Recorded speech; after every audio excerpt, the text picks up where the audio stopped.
Good morning, good morning, good morning.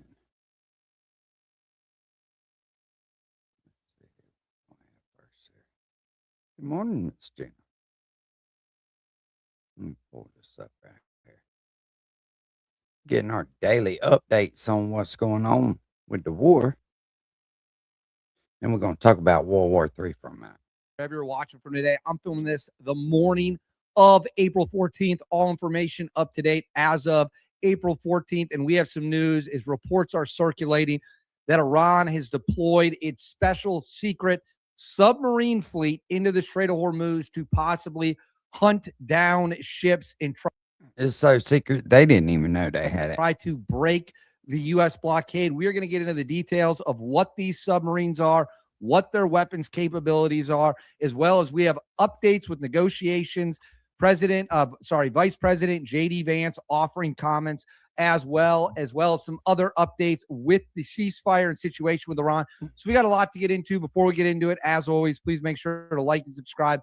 Totally free, cost you guys nothing at all. Huge boost to the channel. Let me know your thoughts in the comments below. Should we find these submarines and sink them immediately? How should we handle this situation? Let me know in the comments below. Hit the notification bell, all notifications on. You won't miss a thing. And then Instagram, David_Hookstead, XD Hookstead.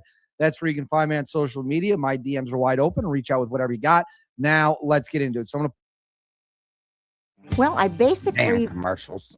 Bought this roof over the internet, which wasn't something I'd ever done before. I will say something about this guy right here. This guy finds out all the latest information. So far, from me watching, he puts out more truth than the rest of them. But we'll let him finish. His videos are pretty short. Put this on the screen right away. This is a report from an Iranian-aligned news outlet. So we have to remember, Iran is trying to push a lot of propaganda. But in this case, these submarines do exist. It is unclear how many the United States blew up. We don't have confirmation of that during the war, but it says Iran has deployed its Ghadir-class midget submarines, and we're going to get into the details on the submarine shortly in the Persian Gulf and near the Strait of Hormuz. A large number of these submarines have been deployed and given clear instructions that if any enemy ship crosses into Iran's waters, they should immediately destroy it. These submarines are specifically designed to operate in shallow waters, and the United States has no counter to them. So this is a look at one of the midget submarines. Only carries a few people on it, few torpedoes, and it is meant to operate in shallow water. Again, this is coming from America. Most definitely has a counter to a submarine. If Iran thinks for 1 minute that they need to wrap that turbine a little tighter on their head because their brain is fucking leaking out. IRGC back sources, but we know they have some of these. We know many of them are still operational after the bombing run and were not hit. Now, on the actual details of the Ghadir-class submarine, what can these things do? First, I'm going to show you some pictures. This is another look at it. As you can tell, not a very big submarine at all. And there's a look at a bunch of them.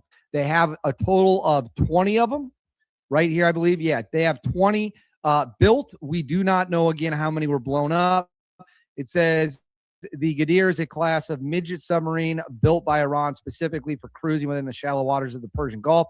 The Islamic Republic of Iran Navy is the sole operator of this class, whose submarines all serve in the Southern Fleet. No submarine of the class is active in the Northern Fleet or the Caspian Sea. If we go down here to operational capabilities, I'm going to highlight this for you. They won't need a pillow, will they? Are said to have launched Valfar and Hoot torpedoes, anti-ship cruise missiles, Nas-1 and JAS-2 are both reportedly launched successfully, the latter being developed specifically for launch from submarines. The ship is in the classes are capable of laying naval mines, in addition to retrieving frogmen from special operations. They are assumed to have extremely limited endurance and are described as very maneuverable and able to sit silently submerged while waiting for prey. So it can't go very far. That's just the fact of the matter. Again, these are very small submarines. Considering the Ghadir submarine could also carry only 2 torpedoes or missiles, the Iranians may use them in mass to launch barrage. Hey, them towel heads need to figure out what fucking live scope is. If they don't think that the military ain't got something better than your local redneck can buy at fucking Bass Pro Shops, they are sadly mistaken. Of missiles. Now, obviously, I'll put the photo back up on the screen for you while we discuss this a little bit. Obviously, the U.S. absolutely has the capabilities to sink these submarines. If they target ships in the Strait of Hormuz, we have no choice but to sink them immediately. The U.S. military cannot wait. If one torpedo is fired from these midget submarines, we have to unleash on them. We do not have a choice. We got to protect the ships, got to protect our Navy. But that is an update with Iran deploying submarines. Now, on the Strait of Hormuz, this is according to Reuters. Multiple ships did leave the Strait of Hormuz, but they were not carrying, allegedly, according to Reuters, they were not carrying Iranian oil. So the U.S. Navy let them pass. We have the Rich Starry and the Peace Gulf and the Merka Lashan. Says the Rich Starry exited the Gulf after loading 250,000 barrels of methanol at Haimara in the UAE on its way to China. The Merka Lashan, also under U.S. sanctions, was not boarded, but entered the strait toward Iraq to load oil. And then the Peace Gulf, a Panamanian flagged tanker that typically carries Iranian naphtha, was sailing also to the UAE. So remember, the blockade only applies to ships leaving Iranian ports. These ships went to the UAE and Iraq, and the United States let them pass. If they had come from Iran, it would have been interesting to see if they would have been stopped. Now, this just becoming public, but it did occur on April 7th. It says, according to the United Kingdom Maritime Trade Operations, on April 7th, a bulk carrier southeast of Ras Al Had, Oman, was struck by two unidentified projectiles that caused a fire on board. The Pakistani Navy responded to the incident and aided the vessel. So it's only now becoming public. It did happen a week ago. So another ship bombed in the Strait of Hormuz, literally the day of the ceasefire. As for negotiations, it says Iranian and U.S. negotiating teams are set to return to Islamabad later this week for peace talks, according to Reuters. Some more details. It says citing Pakistani and Iranian officials, trilateral U.S.-Pakistan-Iran talks could resume later this week in Islamabad, Pakistan. Talks are currently at a standstill following both sides' unwillingness to budge on their respective propositions on the future of Iranian enrichment. The U.S. proposed a 20-year pause on uranium enrichment, and Iran responded with a proposal for a 5-year pause, which was rejected by the U.S. So the U.S. said, hey, we want a 20-year pause. Listen, they sent a man over there to deal with J.D. Vance that couldn't even make any decisions. There wasn't no point in him even going. He couldn't even make a call. The Iranians was a said, waste we'll of pause time. for It was 5 a years. stall tape. Essentially, we'll run the clock out on President Donald Trump.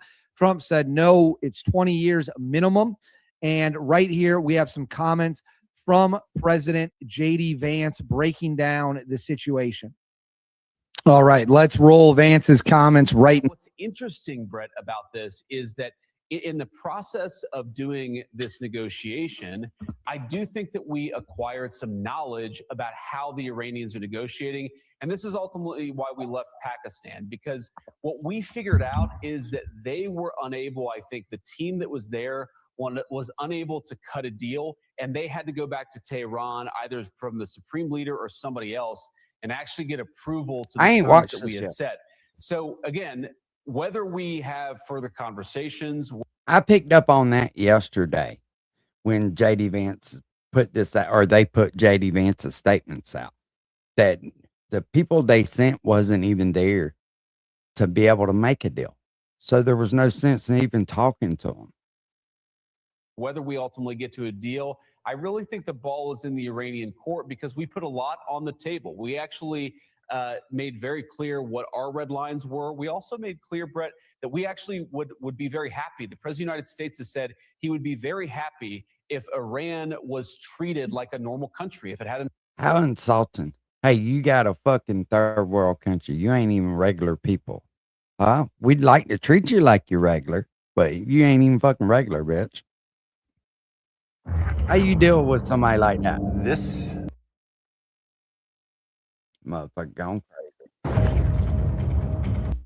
Now, so there is Vice President J.D. Vance saying that the negotiating team that they failed in negotiating with, he is doubtful they even had the authority to reach a deal. Again, I've said it before. I'll say it again. The IRGC is in control. And the IRGC ultimately is running that country with a gun to the head of everyone else in the country. And they do not want a deal. They want to build nukes. Now, speaking of Iran further, Shin is reporting that more loud explosions, unexplained explosions were heard in Bandar Abbas, Hormozgan province, Iran. Nature is unknown. We've had multiple unusual explosions in Iran since the ceasefire. Now we have another one. We do not know fully what is going on.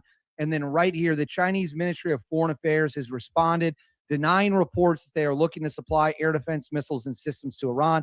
U.S. President Trump and U.S. Trade Representative Jameson Greer threatened tariffs on nations sending weapons to Iran and increased friction with China, following reports from CNN claiming they were preparing to send man-portable air defense systems to Iran right. I know through a that. third-party I know that, country. Mark. I don't believe the Chinese at all, not one bit.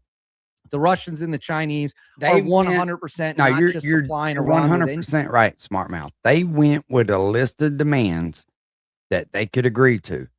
Other than that, there wasn't no point in talking. So the first time that they said no, that it was over with.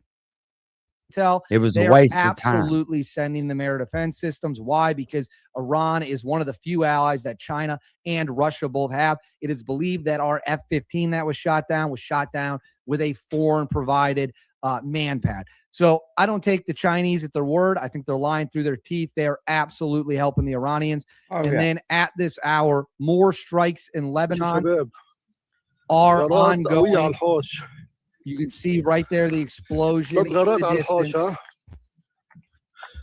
Lebanon and Hezbollah continue to get pounded. And then right here, this is footage of an Israeli jet dropping flares over Lebanon, possibly illumination flares, so they can see what's going on the ground. See them right there. And there is a flare burning with a parachute. So as of me filming this on the morning of April 14th, we now know the Iranians are reportedly scrambling their secret submarine, their midget submarine fleet into the Strait of Hormuz to target ships. If that happens, we have no choice but to sink them. The updates with negotiations remain fluid. The blockade remains in effect. At some point, someone is going to test this blockade in a big way, and we're going to find out just how committed President Trump and the U.S. military are to stopping any ships that are coming from Iranian ports. I will continue to monitor the situation. As always, guys, let me know what you think in the comments below. Please make sure to like and subscribe. Thank you very much for watching. I'll see you again when we have more updates. They understand to move to the orbit. So my answer is very clear. We have been championing in the United Nations a legal prohibition of placing any. So they're saying that Putin, which I was watching him last night. Okay. Stop. Putin was rattled last night, right? And talking about World War III. And here's the reason why I do not think that they'll ever fully commit to World War III and using nuclear weapons. The end of civilization, as we know it, is not worth taking up for some Iranians. Now, I get that they need the oil from over there, and I think it's just posturing. They're trying to scare people. They're trying to scare the American people into putting pressure on Trump to make him stop, because that's the last card that they have to play. But why would they end civilization? Because it would be the death of them too. So to me, it doesn't make any sense for people. I mean, people were slap freaking out. And I'm like, hold up, slow down. This is exactly what they're trying to do. They're trying to get in y'all's ear so you'll put public pressure on President Trump to make him back off. Trump is doing what he needs to do to stop these people from taking over the world economics. Look, we're a buying country. Okay. So once our dollar loses the power to be able to negotiate, we're done. I don't think people realize that they're setting themselves up for a trap that we can't get out of. It has to be done. And I know people don't want to hear that, but it has to be done. In Europe as adversary when the officials in Washington called us enemy. So we want to understand what Washington thinks of our relationship and whether Washington is ready What's for, up, Captain I would Knight? emphasize once again, an equal, mutually respectful dialogue heading Look, China's been to trying to finding fucking bring a our balance economy of down for a interest. long time. If this is the Because if they can whoop us with our economy, they don't have to fire a shot. They don't have to put any of their people's lives in jeopardy. And I know y'all noticed our economy has been getting fucked up for a long time, and it's because of China and this brick shit. And people don't understand that. Just you have to trust the process. Are we gonna feel some economical pain? You fucking right, we are. But I promise you, it's gonna be a much worse situation if Trump don't get this shit under control. He's trying to do the best he can do, and he's fighting everybody because they've used this fucking internet to get in everybody's head to think that they know what's going on and what's best for the country. When really they don't see really what the problem is. readiness for negotiations, then I don't know how to be even less eloquent in trying to be brief in my answers. Well, there have been very clear, specific things said by the Trump administration, such as the vice president saying that the current lines of contact in Ukraine would freeze and end up fairly close to where troops are right now. Oh shit, what the hell happened? Well, my internet just froze, didn't it?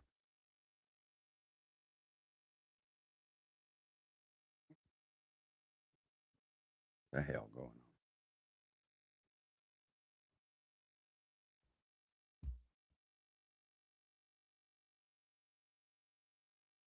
Y'all can still hear me all right?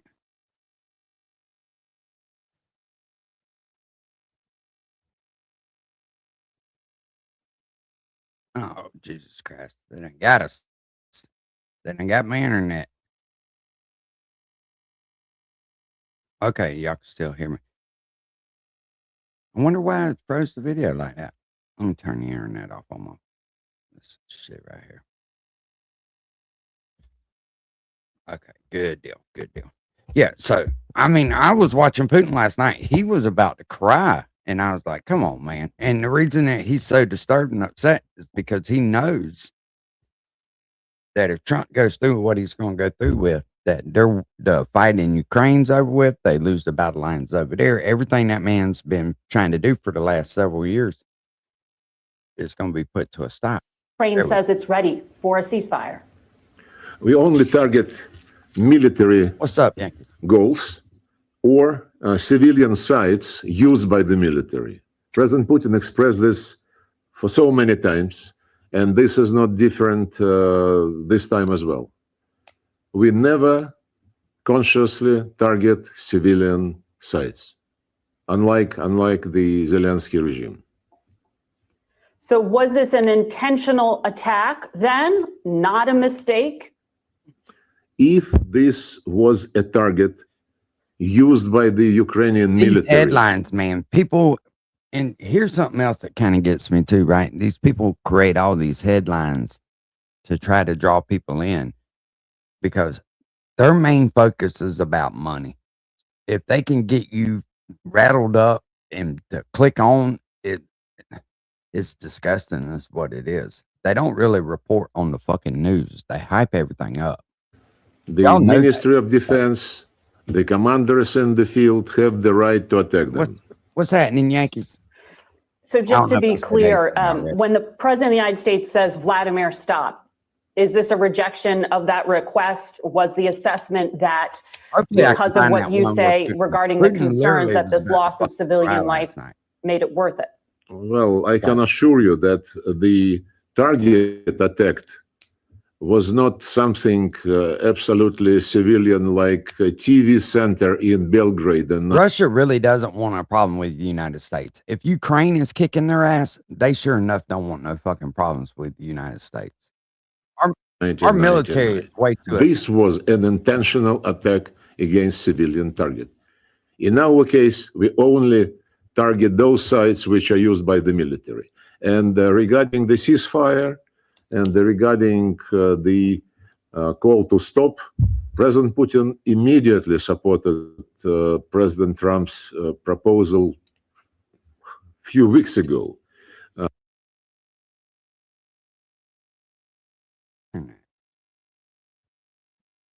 My internet is acting the fuck up today. Let me go get her to cut this shit off in there. Give me just a second. Yeah, I'll be right back.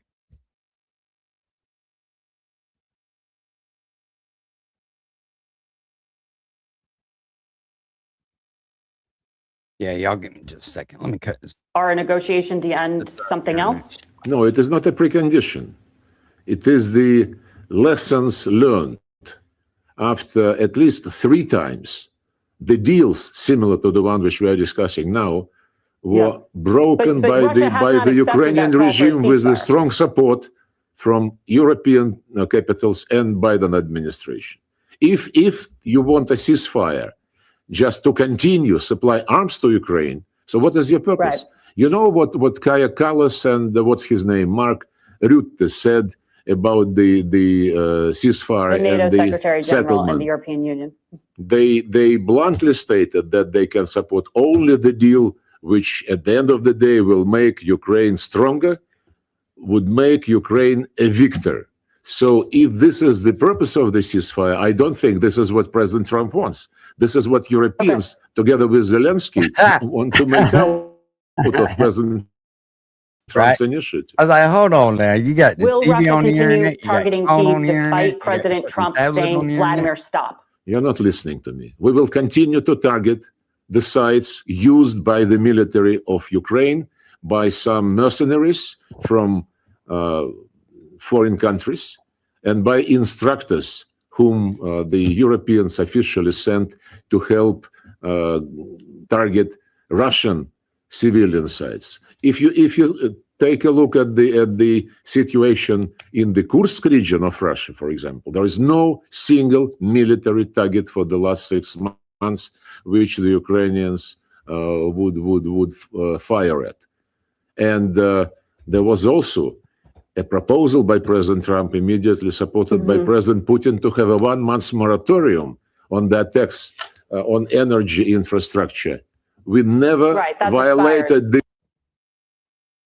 What the fuck is going on this morning? Good morning, Christy. I don't know what the hell's going on with this internet.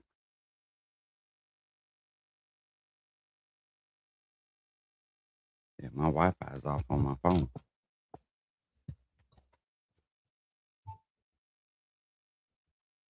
I don't know. Let me take this shit down and try it again. I hate when this internet acts up like that. I got fucking fiber optic too. I don't understand what the hell's going on.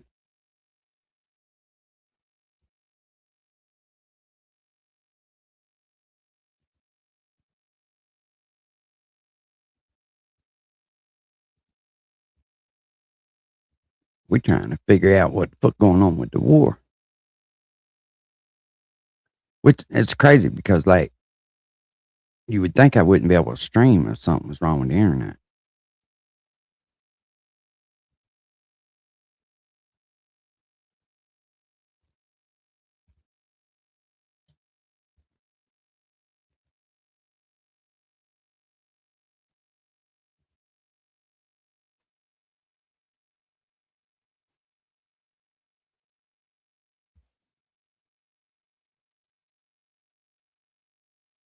Yeah, that's why I don't understand why it kept freezing. Yeah, I didn't see.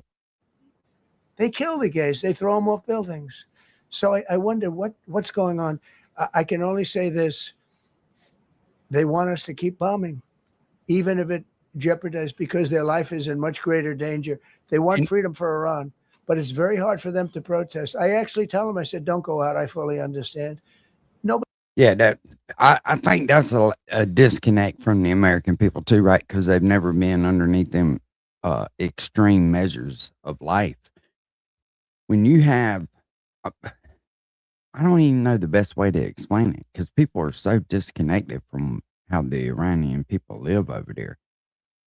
But imagine getting pulled out of your house in the middle of the night just because they think that you're a freedom fighter for your freedoms, and you and your whole family get sacrificed out in the front yard.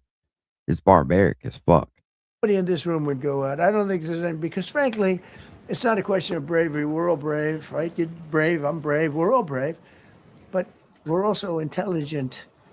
If you have people shooting at you, expert shots with the best rifles you can get, and hitting you right between the eyes every single time, and you're looking here, and They don't have a way to fight fight at midnight. That's the You're out problem. of there. I don't care. They're who it is. disarmed. That's why it's so important for the American people never to give up I know that. their Oh, arms.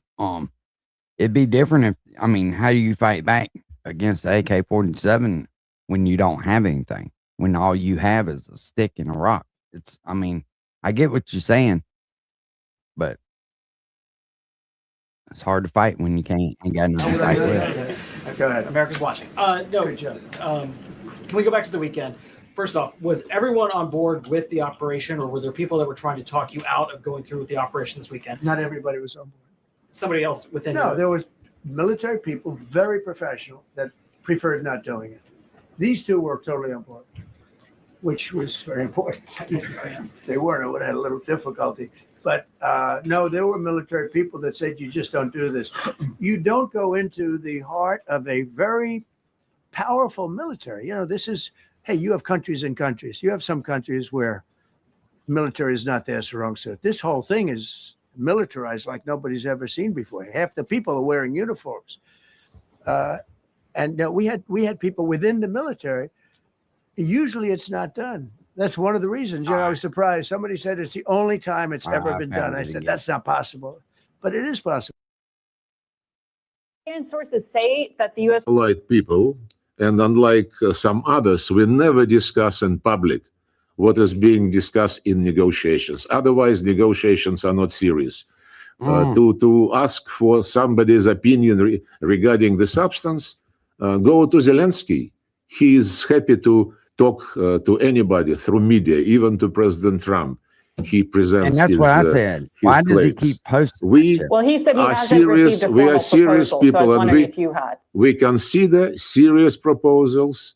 We make serious proposals, and this is a process which is not supposed to be public until the end of it. Okay, so no deal is imminent. I didn't say this. Now I understand, by the way, why you wanted to get brief answers to your questions. You want some slogans to be in the No, the president of the broadcast. United States said there was a deal with Russia. So I wanted to ask Russia if there is a deal with the United States. Well, So, we I just want to be clear. we made our comments on this statement. The negotiations continue, and until the Mhm. end of the negotiations, we cannot disclose what it is about. Okay. The National Security Advisor, Mike Waltz, said last month that President Trump is asking for thousands of Ukrainian children who were taken into Russia to be released now as part of what he called confidence building measures. What steps has Russia taken to meet Mr. Trump's request? Look, long before What the fuck is going on?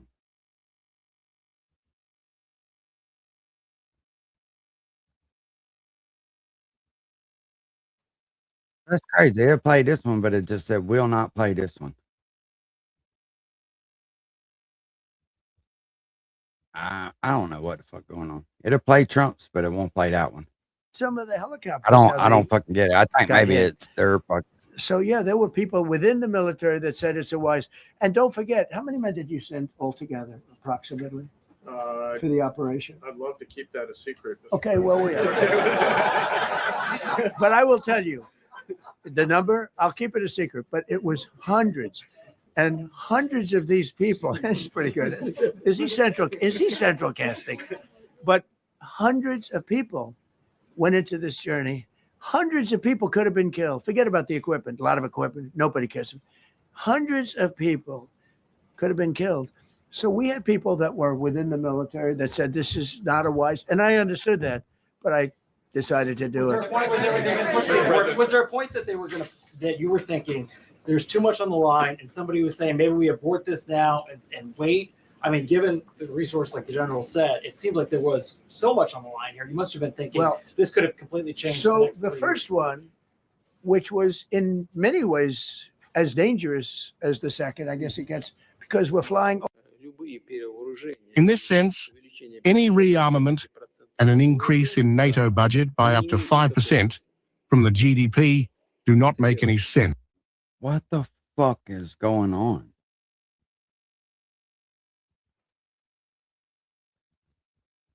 I can play Trump's right now and it'll play. This shit right here just will not fucking play. I do not get it. At night with than I see without them during daylight. I mean, daylight today, we have a I beautiful wonder day. if it's from the. Well, maybe it's not. Something's going on with the internet. Let me restart this fucking thing. I'll be back in a minute. Let me restart my damn router. Y'all give me just a few minutes. I'll be back in. Give me 10 minutes.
All right, let's try now. Well, y'all are all right. I wouldn't have waited. I'd have been like, fuck that idiot. I'm out of here. I moved the router in here next to my damn laptop. Let's try this shit now. See if it does any better.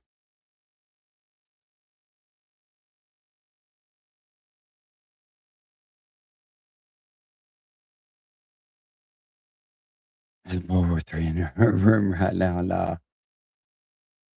I honestly don't think we got World War. I don't think that. I think it's all just posturing. I don't think World War III is going to happen. Why would it? Why would it?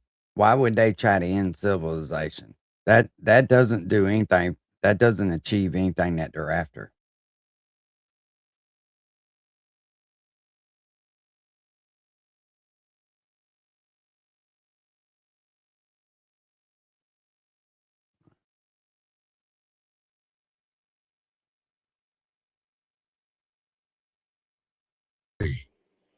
Because on the basis of a possible Oh, they're threat from the freaking out east, though, Bulldog. it was People are always freaking out, possible like literally to extort crying money and everything else. from I'm like, come on, taxpayers man. and That's to what they're doing. explain one's own economic mistakes with a threat from the east. If you look at historical books, we will come to the conclusion that from time to time, this issue has always been raised. It is clear that today's crisis in relations between Russia and Western Europe began in 2014. But the problem is not that Russia annexed Crimea, but that Western countries contributed to the coup d'etat in Ukraine. You know, we have always heard that it is. And that's the bottom line, because we helped Ukraine. That's why he's helping Iran. Wasn't nothing to do with anything other than that. And they get Putin doesn't need the oil from them. They got their own oil. They got their own energy. Disagreements between the opposition China, and the different story. authorities headed by President Yanukovych. 3 states signed it, including the Minister of Foreign Affairs. A colleague from the Federal Republic of He's looking Germany old is for looking sure at at that me. midnight. He got a lot of makeup on. Mr. Steinmeier was then the Minister of Foreign Affairs. Can be found in general. This shit is doing it again. I'm about ready to give up. I'm just about ready just to even give the fuck up. I don't know what the fuck's going on today. There ain't nobody here. There ain't no games running. There ain't nothing going on. I don't understand. Mortician makeup. Yeah, something. I mean, you could see it on his cheeks and on his eyebrows and shit.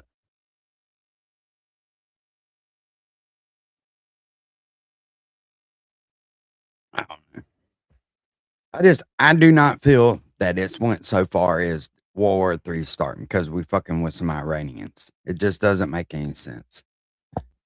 People freaking out and crying and shit. They need to calm down and just take a look at what's really going on. It's just a bunch of posturing.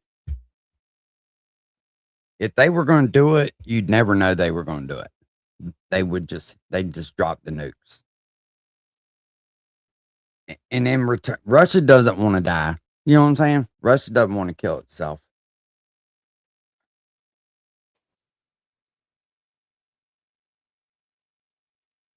To me, it just doesn't.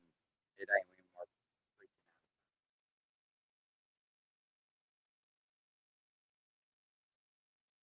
But you know how many blue-haired women, liberals, that are preaching that if Trump don't stop, it's going to be the end of civilization as we know it.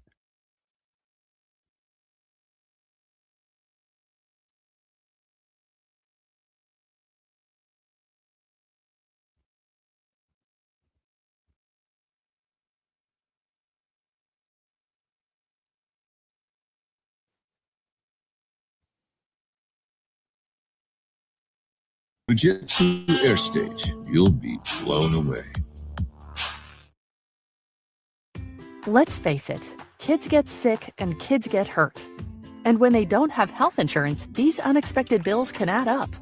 Health insurance helps stance where they notice that they may need to exit or take a much more autonomous position from the sect-centric or the Israel-centric policies that have dominated many of their foreign policies in the region, particularly towards countries impacted by Israel. I was just about to say, perhaps those that are Yeah, being we affected got- by Israel now may Oh, take more I know action. it. Thanks very much, Zaidun Al-Kanani, founding director of the Arab Perspective. Look, so they cannot beat us strategically as far as our militaries go. The only chance that they stand is if they get the American people to put pressure on Trump to stop. And that's what they're doing with this internet shit. And I'm sitting here watching this shit and I'm like, y'all cannot be fooled by this shit. How fucking stupid can you be to think you're so smart that you think you know everything that's going on and you're scared to death of World War III and nuclear weapons? Look, we're trying to stop Iran from fucking having nuclear weapons. Institute here in Doha.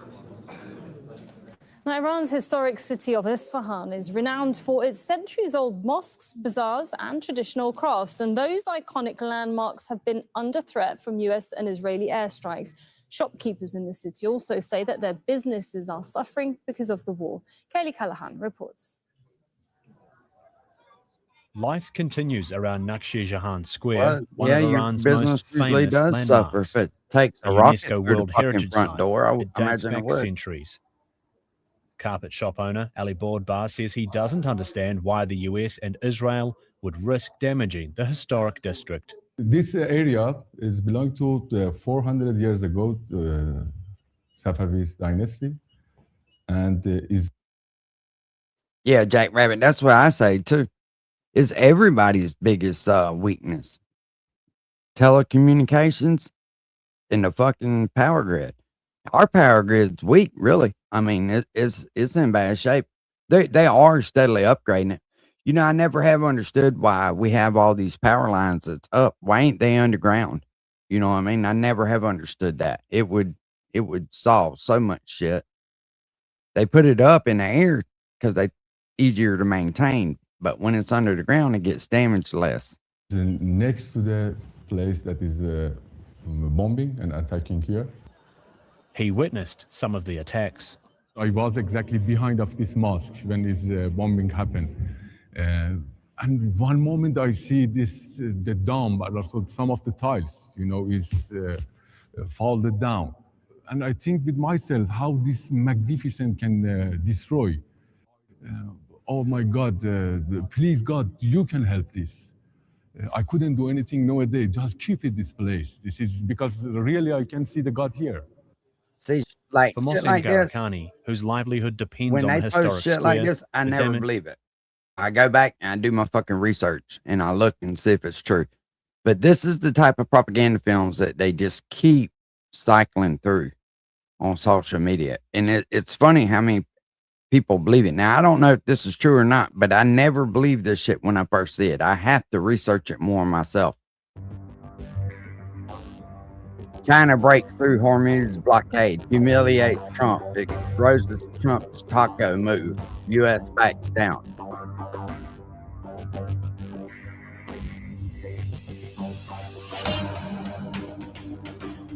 Last night, a Chinese tanker sailed straight through the Strait of Hormuz, past the U.S. Navy blockade, past Trump's warnings, past the threats of interception and seizure, and nothing happened.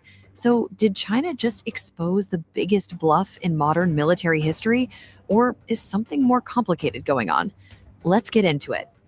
First, the context.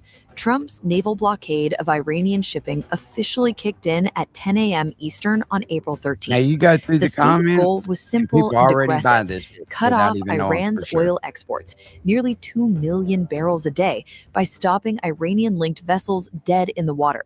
Trump's message to the world was equally simple. Unauthorized ships could face interception, diversion, or outright seizure. Bold, clear, unambiguous.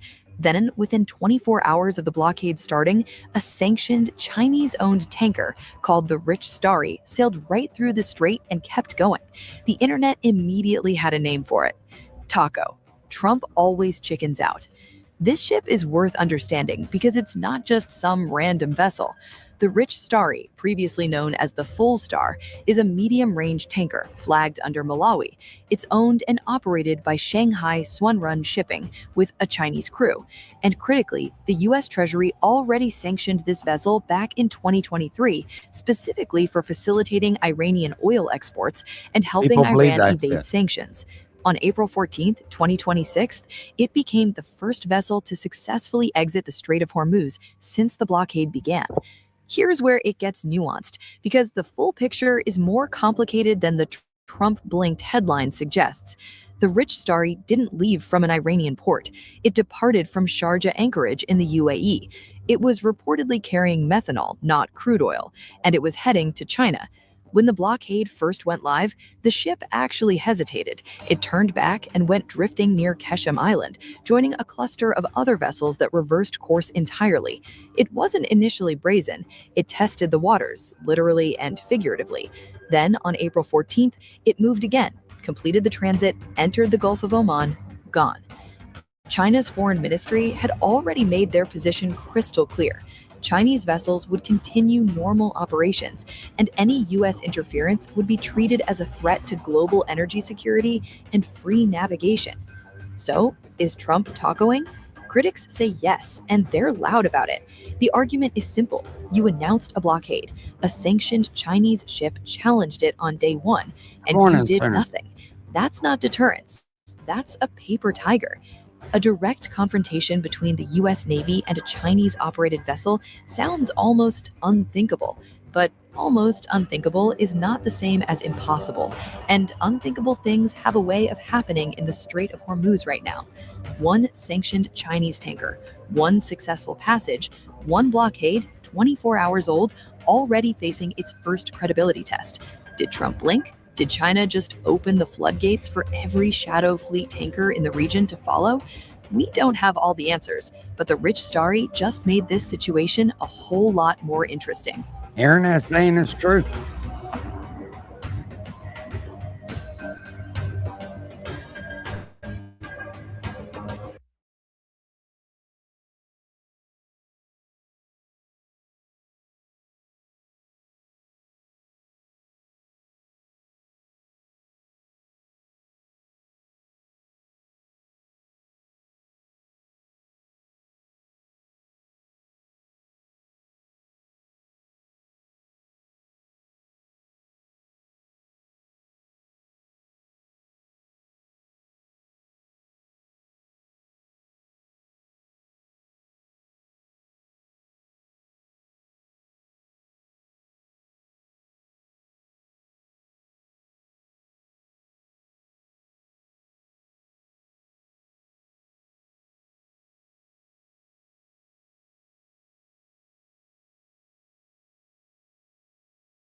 This event in Israel just changed everything.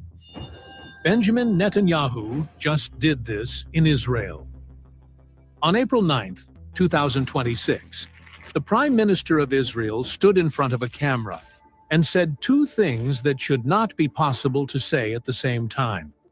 These are the two things that just happened. Number one, what just happened.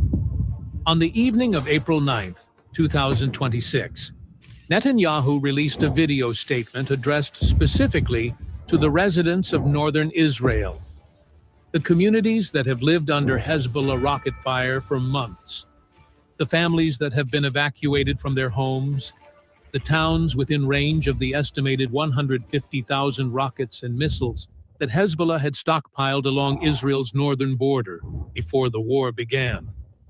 The statement opened with reassurance. Dear residents of the North, I am proud of you. You continue to stand firm. Then the military declaration. I wish to inform you, there is no ceasefire in Lebanon. We are continuing to strike Hezbollah with full force, and we will not stop until we restore your security. No ceasefire. Full force. And then, without a break, without a transition, without even the rhetorical pause that politicians typically use to shift from one topic to another, the diplomatic announcement, following repeated requests from the Lebanese government to open peace negotiations with us, last night I instructed the cabinet to begin direct negotiations with Lebanon. But here's the phrase that should make every person watching this pay very close attention. Because the goals Netanyahu stated for the negotiations are not modest. They are not incremental. They are the most ambitious diplomatic objectives any Israeli leader has publicly stated regarding Lebanon since the founding of the modern state. And he added one more line that prophecy watchers noticed immediately. I have already brought 4 peace agreements with Arab nations, and I intend to bring more. True peace. Peace through strength. 4 peace agreements. The Abraham Accords. Normalization with the UAE, Bahrain, Sudan, and Morocco. And now Netanyahu is publicly stating his intention to add Lebanon to the list. Peace through strength. One of the 3 most senior officials in the entire hierarchy, killed in a precision strike that Israeli intelligence had been planning for weeks. Netanyahu's own words confirm the intent. We have more goals to complete, and will achieve them by agreement or by renewing fighting. We're prepared to return to fighting any moment. Our finger is on the trigger. Now, here's what happens to the regional picture if Netanyahu's gambit succeeds, because the consequences extend far beyond the Israeli-Lebanese border. If Hezbollah is disarmed and Lebanon signs a peace agreement with Israel, the map of the Middle East changes overnight. Iran loses its most powerful proxy, the force that has served as Tehran's primary deterrent against Israel for 40 years.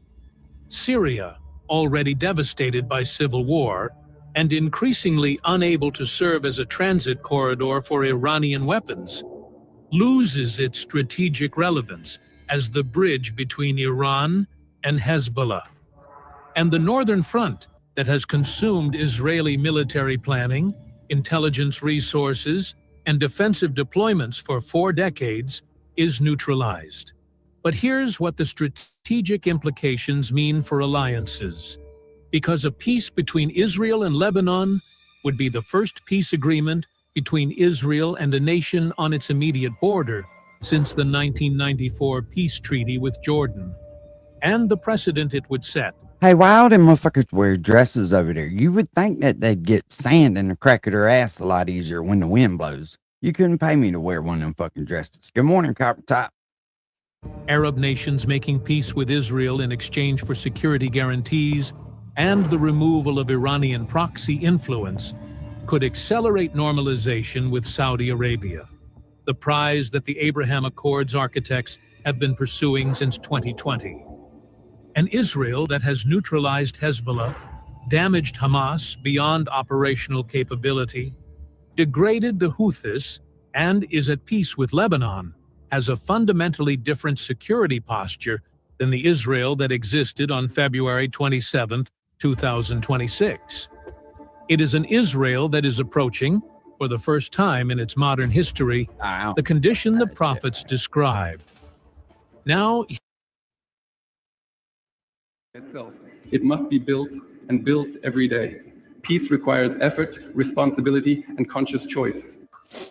The relevance of this is obvious, especially now, when the situation on the international stage is increasingly deteriorating. I think no one would argue with that. Emphasizing that Russia has long had close and constructive relations with many Latin American countries, we have always treated the states of this region with great respect as equal and independent partners. Close coordination is established in the OPEC Plus format, which truly contributes to maintaining the stability of the global oil market. In each of the European countries I have mentioned, Slovenia, France, the Czech Republic, Portugal, Norway, Sweden, Austria, Switzerland, and Italy, our relations have deep historical roots, are full of examples of mutually beneficial partnership and enriching cultural cooperation. I believe you will agree that one of the key factors for the sustainable development and prosperity of humanity is international cooperation. In today's diverse and interconnected world, the ability of states to engage in constructive interaction directly determines overall stability and security. And open, honest partnership creates opportunities to address common, even the most difficult challenges. It is no coincidence that people say peace does not come by itself. It must be built.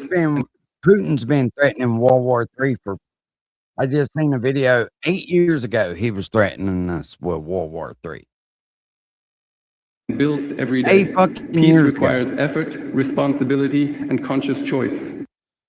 The relevance of this is obvious, especially now, when the situation on the international stage is increasingly deteriorating. I think no one would argue with that. Long-standing conflicts are intensifying, and new serious tensions are emerging. At the same time, diplomacy, the search for consensus, and compromise solutions are increasingly being replaced by unilateral and often very dangerous actions. And instead of dialogue between states, we hear a monologue from those who, by virtue of their strength, consider it acceptable to dictate their will, decide fates, and issue orders. Hold on. I can't find the fucking video that I was watching. U.S. President Donald Trump issued a... Watch how dramatic they make this shit. Which, I mean, I guess, you know, what's going on right now is dramatic. But... A sharp warning from Russia. Moscow is now telling Washington to stop using threats and return to the negotiating table.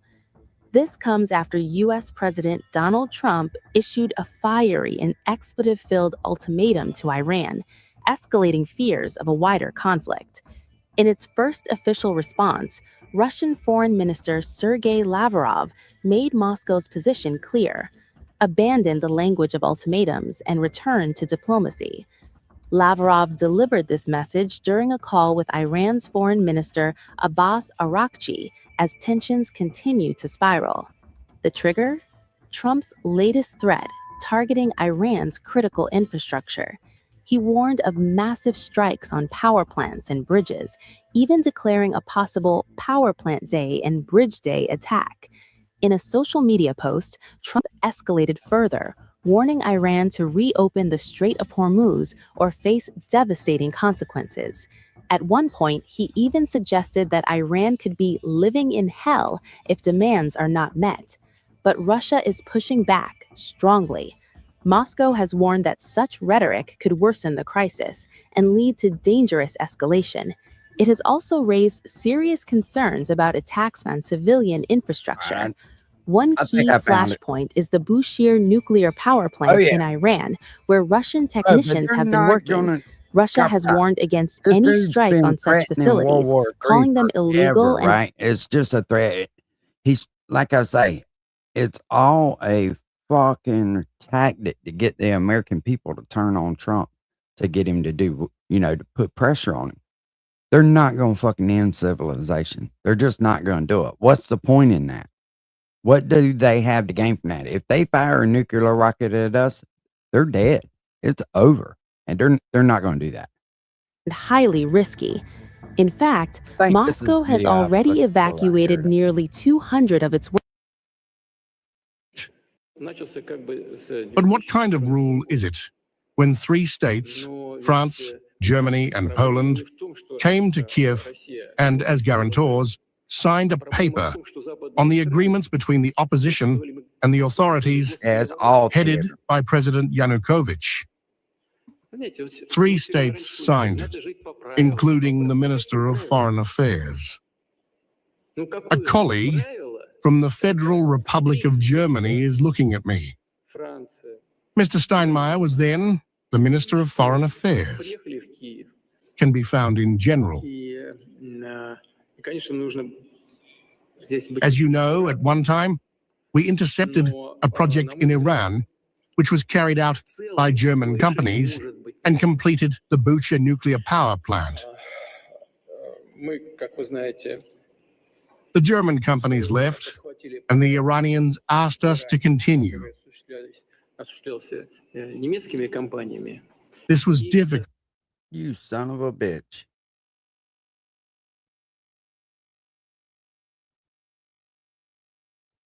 Why in the fuck does it keep doing that to me? This goddamn Temu internet.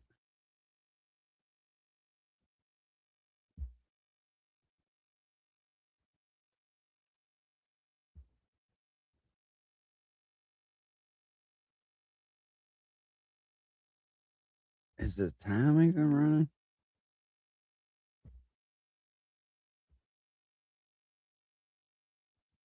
They're claiming that this is live, but it's definitely not live. Time, Russia says global efforts to de-escalate the I'm going situation are through it over here. underway, It's but those efforts depend And on the it's United got some blood States out. stepping back from threats I don't and get it. returning to dialogue. Meanwhile, Trump has left the door slightly open. He says there is still a chance of a deal with Iran, but time is running. Nuclear energy, including in agriculture, medicine, and so on, but this is not nuclear energy. And in nuclear energy, we could, together with Iran. Why do I think so? Because the level of trust between our countries is quite high. And we have a very good relationship with Iran.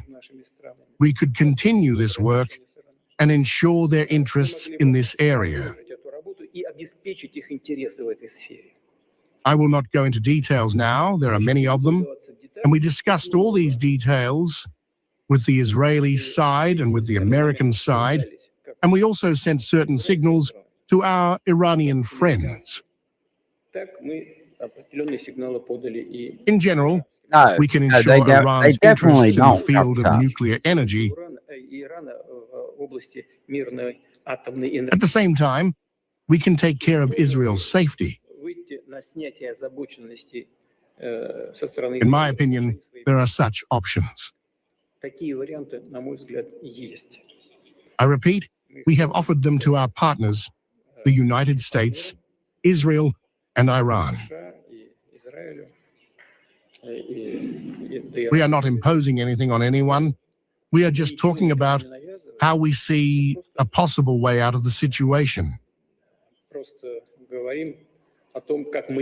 But the decision, of course, lies with the political leadership of all these countries, primarily Iran and Israel. First of all, I would like to join my colleagues in expressing my gratitude for having the opportunity to be here, where you can directly listen to our colleagues from the agency and thank TASS for hosting us. Here we go with this shit again.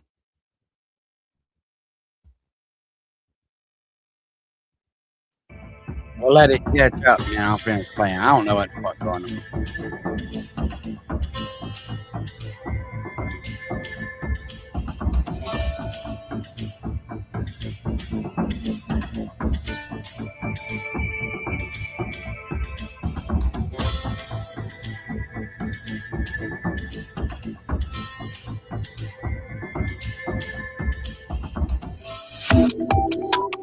Subscribe to One India and never miss an update.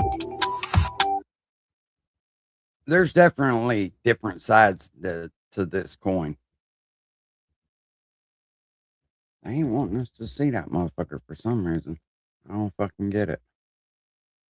Consider any NATO rearmament a threat to the Russian Federation, because we are self-sufficient in terms of ensuring our security. When he starts talking and about we're constantly nuclear shit, though, improving you our can see it. armed His facial forces. expression changes everything. He's about literally he's about ready to fucking cry.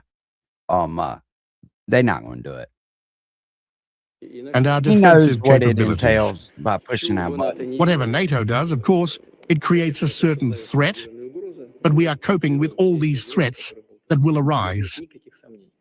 There is no doubt about that.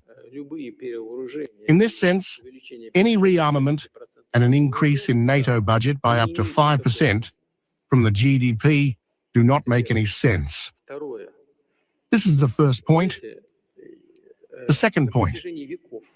You know, for centuries, unfortunately, this is how I can fully affirm this, for centuries in the West, smart mouth. all the time, 100%. not all the time, but from time to time, I didn't think there that has at always first. been a To be question. honest with you, I didn't really think Iran had nuclear capabilities until I started looking around and started reading.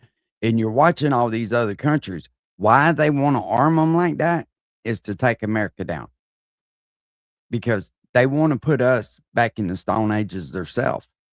People don't understand that. You got all these fucking liberals that are just raising hell. Look, if it's going to be the end of civilization, let it be. We'll never know about it anyway. You know what I'm saying? But they're not going to do it. They're not going to do it. It's all talk. In my of opinion, African countries I'm willing to bet. I'm willing to contributed stake to my the life coup on it. d'etat That in it's all Ukraine. You know, we have always heard that it is necessary to live by the rules. By what rules? But what kind of rule? Yeah, my internet is weak as fuck for some reason.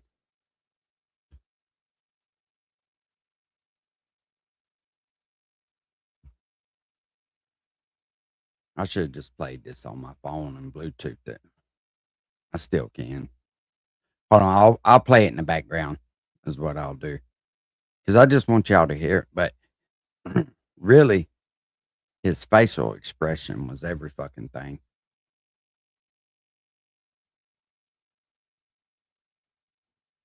Why is this motherfucker giving me such a hard time this morning?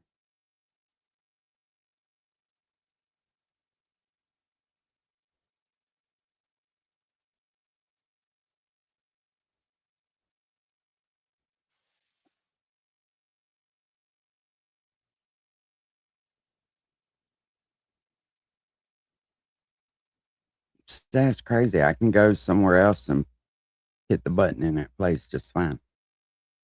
I've got another YouTube video playing in the background and it's playing just fine.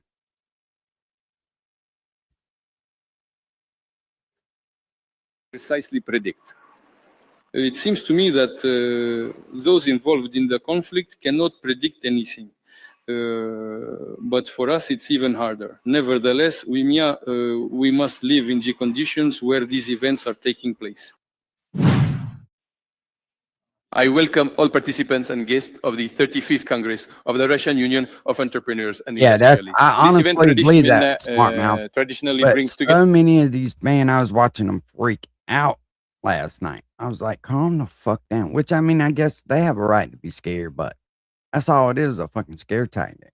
Their owners, the top executives of the largest domestic companies, and of course attracts the attention of the entire business community of the country.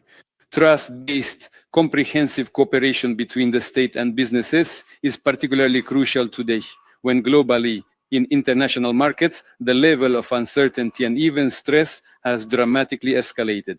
The consequences of the conflict in the Middle East are still difficult to precisely predict. It seems to me that those involved in the conflict cannot predict anything. But for us, it's even harder. Nevertheless, we must live in the conditions where these events are taking place.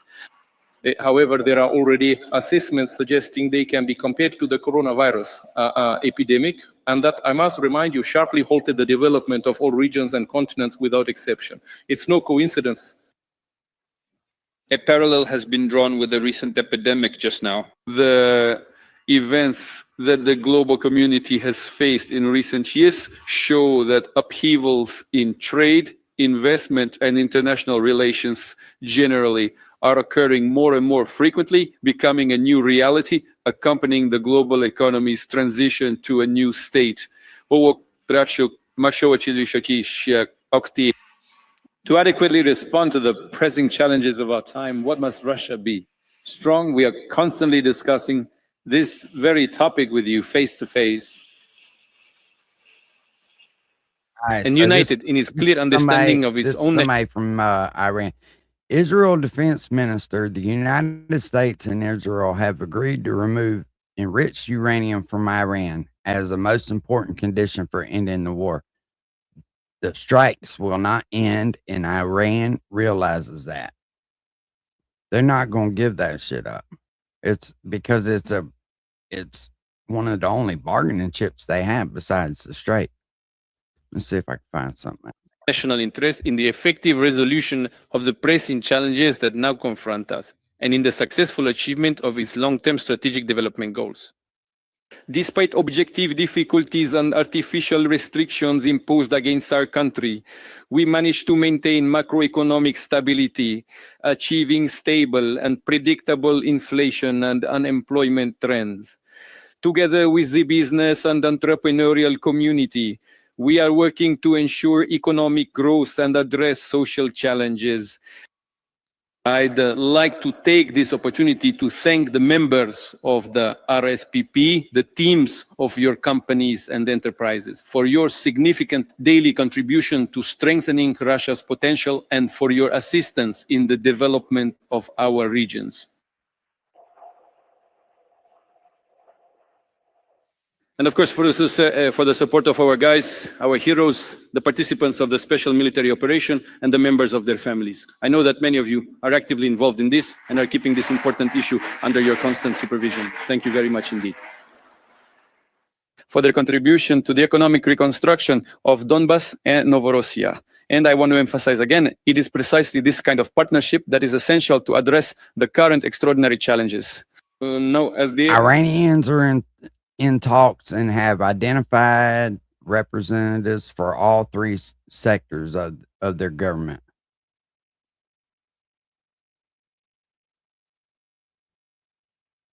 Bassett says talking to China. I hope I'm saying his name right. Bassinet says talking to China is essential. Fed should delay action until war is approved. Just one of the first squad. Boy, they fucking open source. Israel Defense Minister says ending the Iran campaign hinges on Iran giving up the enriched uranium stockpile, key demands shared with Washington. We already know that.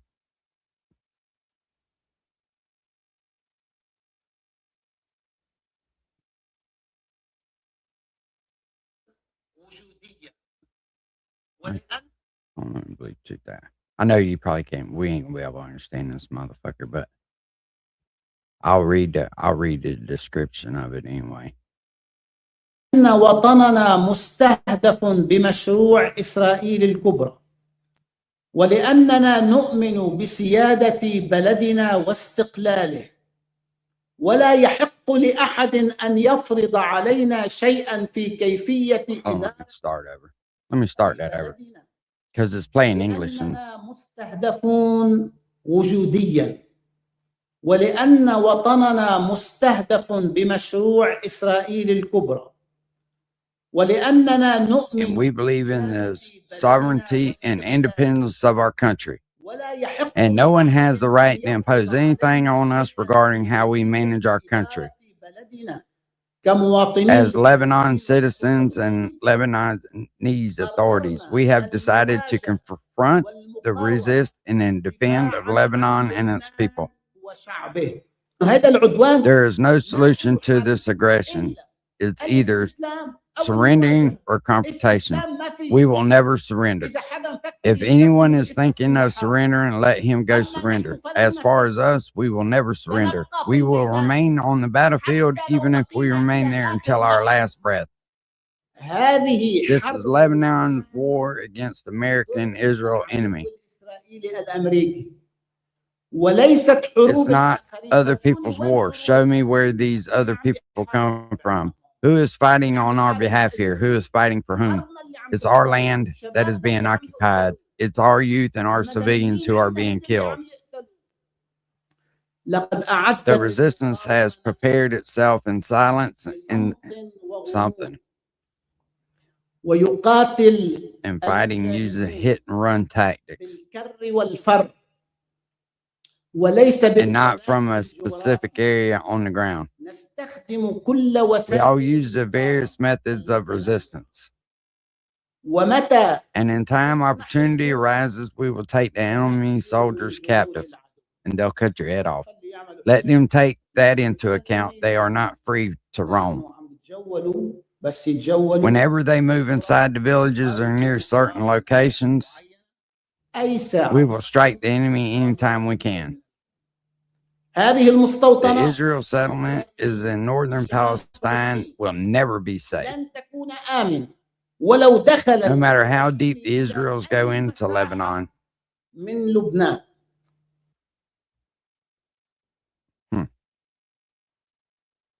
Can't blame them, man. Though you start fucking invading my country, I'm gonna fight as much as I can too.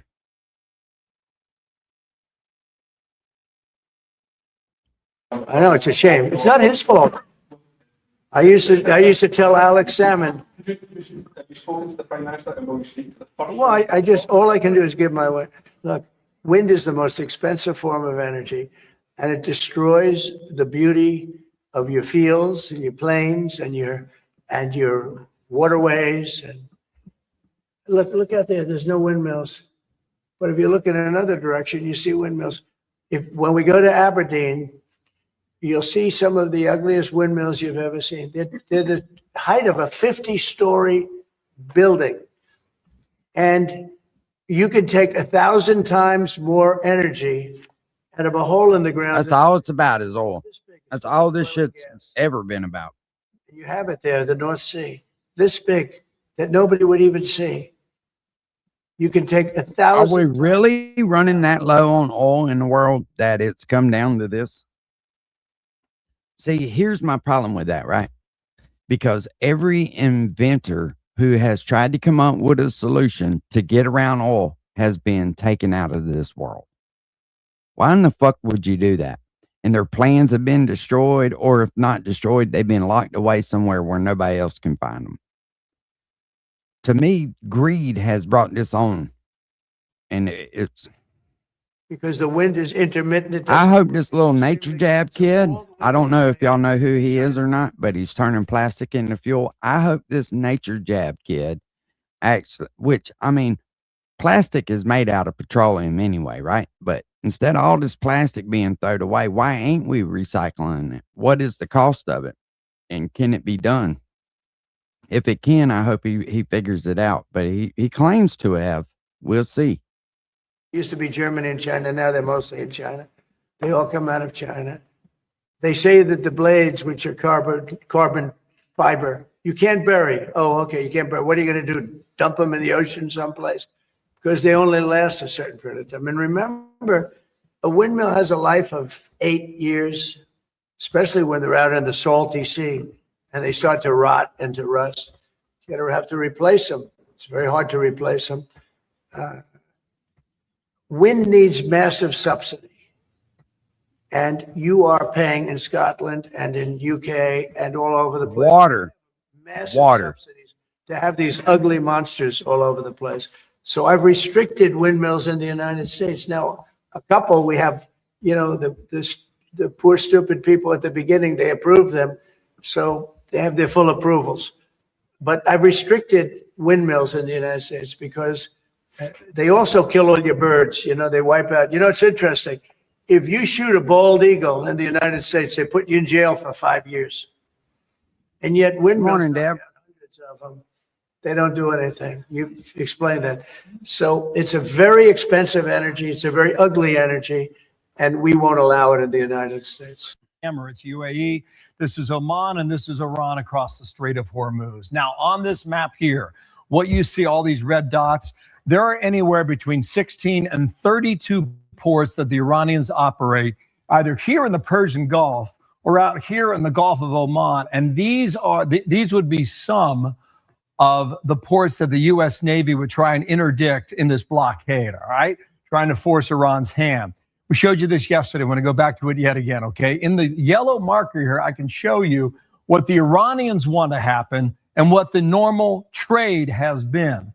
This is the normal shipping route, right? It goes over the tip of Oman here, United Arab Emirates here, Iran is over here, And this is what the Iranians want around this island here, all right? That's called Larak, L-A-R-A-K, and that's what the Iranians would like to see happen. However, what we're seeing right now with this bottleneck here in the Strait of Hormuz, there is a handful of ships going through. What we're trying to show you here are 4 Chinese-linked vessels. Some carry oil, some do not, all right? 4 different ones here.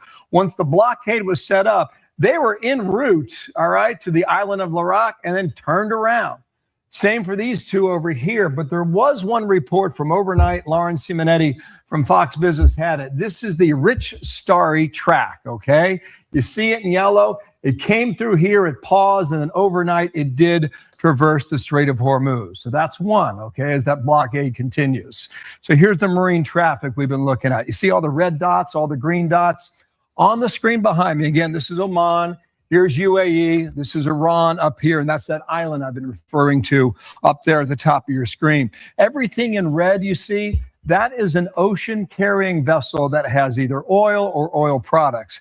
Everything in green is cargo. But you see the logjam here off the coast of UAE and also here off the coast of Oman? They've been morning, sitting Tex. there now for several weeks. Now, if the U.S. Navy were to interdict a ship at sea, this is basically what happens. These are the rules of the sea now. You issue the warning, the ship is boarded, the papers are checked. If they pass, they're okay. If they don't, we might have issues. The ship then could be boarded and searched, and finally it's detained, it's rerouted, or eventually it is released. Those are the laws of the sea right now for the U.S. Navy. Retired U.S. Navy Commander Kirk. How you doing? Good. My name's Senior Officer Stewart of the Emirates, UAE. Well known. All right, so let's go see what else they're talking about. Let me close this. I'm still looking around. As the prices of our traditional exports are rising, but the markets are also in turmoil, there might be a temptation to take advantage of the situation to gain windfall profits and, so to speak, squander them, pay them out as dividends. Or when it comes to the government, the state itself, it could significantly inflate its budgetary expenditures and its overall public spending. I've mentioned this publicly on other occasions, and I want to emphasize it once more here in this audience. It is essential to maintain a sense of prudence. Reports of American fighter jets shooting down Shahad 136 drone targeting Kodesh military camps in Iraq.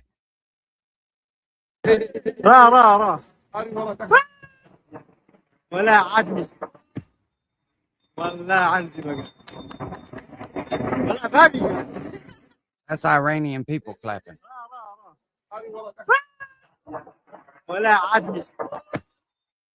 That's crazy.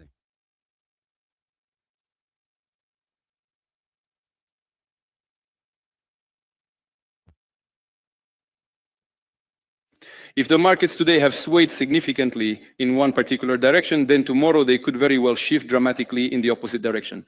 It is crucial to preserve the country's progressive development trajectory, enhance the competitiveness of the national economy, and strengthen the positions of domestic enterprises and companies in both foreign and domestic markets. To achieve this, we must reinforce our own sovereignty. I believe by now, no one has any doubt about what sovereignty truly means in the modern world, what its real value is, and what consequences arise for those nations that want and make decisions. This is not look at the current process. It's very hard to discern any of this right now. What is reported, and it's pretty widely reported, is Trump and a few people around him, mostly yes people, listening to Trump opine and make decisions. This is not a rational process. We've now heard repeatedly, and especially I want to commend a paper I often criticize, the New York Times, has had inside accounts that have seemed very credible, detailed, and not denied in any way by anybody. Come on, Tex, he was a Red that Cross portrayed worker this now. as Come on. Netanyahu That wasn't a and the chief of Jesus post. Mossad He wasn't trolling pitching the a left. war to Donald Trump in a small group where the rest of the group, from Vance, the CIA director, the chairman of the Joint Chiefs of Staff, were all skeptical of this. Some thought it was farcical. But Trump said, yeah, this sounds good. And Mossad played the card that the Iranian leaders were all meeting together. Let's kill them all. And so they went for it. With Trump making the decision, Vance reportedly saying, I disagree with this, but I will support you, Mr. President, with the others expressing various degrees of doubt and skepticism about the likelihood of success. This seems to me like Trump's show. That is not. How capable are the Iranians to be able So to? is it Trump's show or is it fucking? Now you titled that like it was BB's show.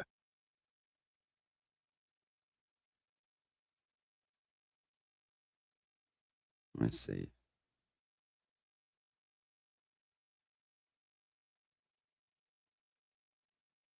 All right, he posted that 36 minutes ago.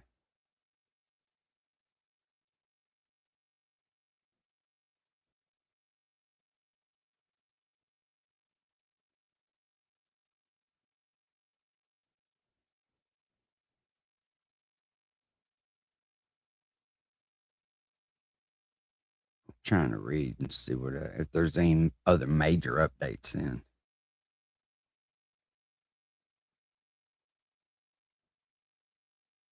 So I see they're doing something with the gas line in New York. That's good.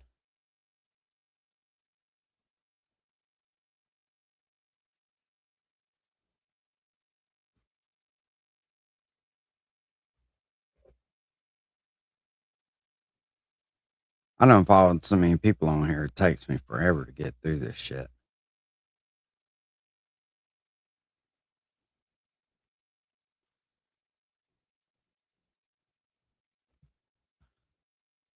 Once voluntarily gave up this sovereignty, believing it would be a calmer, cheaper way to live, and it'll be possible to create better conditions for the growth and development of the economy and the social sector as well. No, the world is structured differently. Without true sovereignty, it is simply impossible to effectively protect one's fundamental national interests. In today's modern world, within the global markets, success is achieved by those who consistently invest in cutting-edge technological innovations and who are perpetually working to elevate their overall efficiency to a truly new and higher qualitative level. Alexander Nikolaevich also just mentioned these directions. I'll just add a few words on that. We will continue to stimulate business investment in modernizing enterprises and production facilities based on their own technological base. We will particularly support the implementation of solutions in 3 key cross-cutting technologies. These are artificial intelligence, autonomous systems, and digital platforms. In this work, there is room for cooperation with foreign partners and states, including those from rapidly growing global regions, APR, Southern Eurasia. We plan to develop this kind of cooperation, which has also just been mentioned primarily within the framework of BRICS. To boost investments and broaden the scope for business initiatives, we will continue to reduce costs for enterprises and organizations and eliminate administrative barriers, something we consistently emphasize, including, of course, the utilization of electronic services. I have spoken many times about Russia's progress in international business rankings. And this reflects not only expert assessments, but also the direct opinion of entrepreneurs themselves on how convenient it is to develop their businesses in Russia and to operate effectively within our markets. Nonetheless, it is crucial to consistently improve the business environment, and we are approaching this important work systematically with the involvement of the RSPP and other business associations.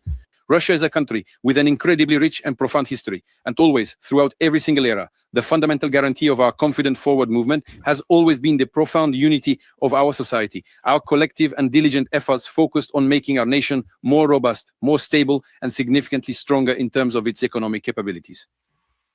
We need to ensure that within the Russian economy, we are launching not only major large. A ship tracking firm reports 121 empty oil tankers are making their way to the United States of America.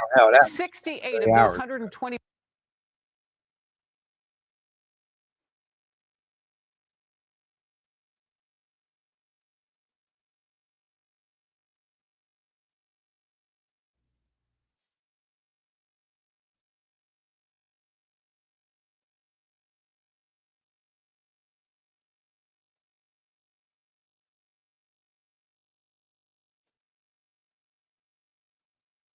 I guess Lebanon and damn Israel is at the meeting table. Interdictions to be reported here. I see on this map here, we took a cross section from a year ago in the Strait of Hormuz and compared it to what's happening between March 31st and April 7th. It's about a week's time. You see that red flow? Looks like a healthy artery coming out of here, the Persian Gulf around the Strait of Hormuz. And today you've got a much different picture. I would focus clearly right here on that particular crossing. Remember, that's the area where the bottleneck has been held up in the Strait of Hormuz. I'll advance it one time here and show you a little bit here. Everything you see in green, these are major ports on Gulf countries, Gulf states, so on the left side of the Persian Gulf. On the right side, you've got the main Iranian ports. We've marked 6 here on our map. There's anywhere between 6, 14, up to 32, but these are the major ports now. That's why you've got one up by Karg Island and one here by Bandar Abbas as well. I'll advance it one time and watch this, all right? This is when people talk about these choke points, right? And they're all in the same geographic area, right? Talked a lot about the Strait of Hormuz, a little bit about the Suez Canal, and now this one, the crossing between Yemen and Djibouti, at 3 major waterways there where you need access for the international economy to flow and flow freely, okay? One more. This is what we think has happened in the last 24 hours. Now, we reported last hour that 3 ships did cross through the Strait of Hormuz today. One was from Panama, one was from the Cook Islands in the South Pacific, one was from Guyana there in the northern coast of South America. These are all considered to be Chinese ships. And this one here in the yellow, this one paused, turned around because of the blockade, and then continued its passage onward. So 4, 5, 6, it's more than 0. Retired Vice Admiral Kevin Donegan's here.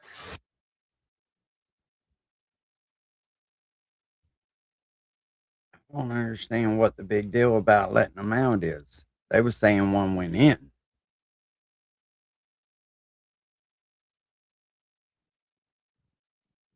Good enough to vote, end quote. Well, Mr. President, the junior Democrat from New York said this, and again I quote, "The ideas that we have in our wallets should be good enough to vote," end quote. Well, Mr. President, that is exactly what we offered. Licenses, state ID cards, tribal IDs were all acceptable forms of ID in our proposal. The same kinds of ID that we have in our wallets.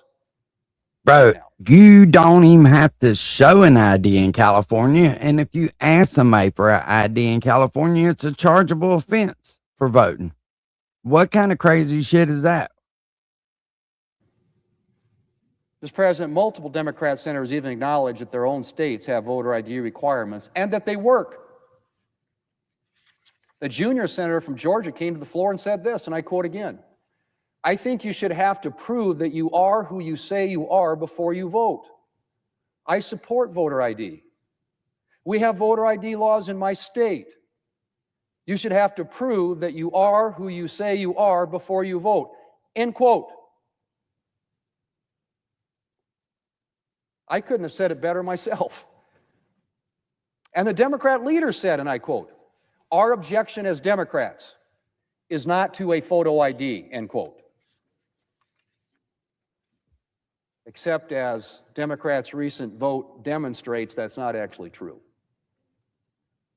Before the vote, the Democrat leader spoke on the floor and made it clear that when he says he supports voter ID, he means that he supports voter ID as long as the ID requirements in question are essentially meaningless. And he's not the only one. To quote a recent news story, the junior senator from Colorado. Why in the fuck are y'all tripping about that? It passed though. I think this, yeah, Save America Act and voter ID passed. If I read right just a minute ago.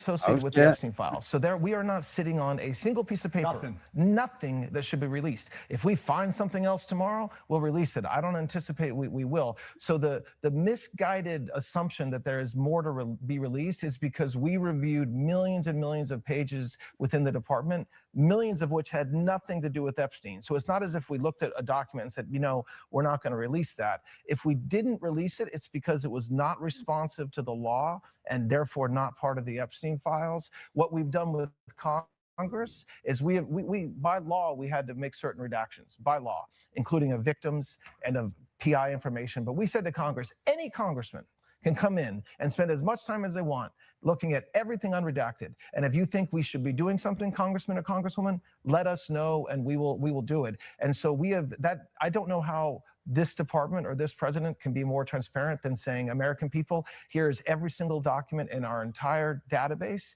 And if we had to redact it because of victim names, anybody can come and look at it if you're a member of Congress. No restrictions, unredacted. I want to squeeze in one more topic, and that is about fentanyl.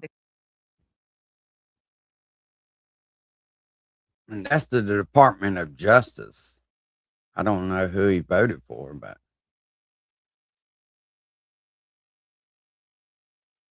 Government. It claims the Biden Justice Department, led by former Attorney General Merrick Garland, weaponized the law to target pro-life defendants and tried to give them longer prison sentences.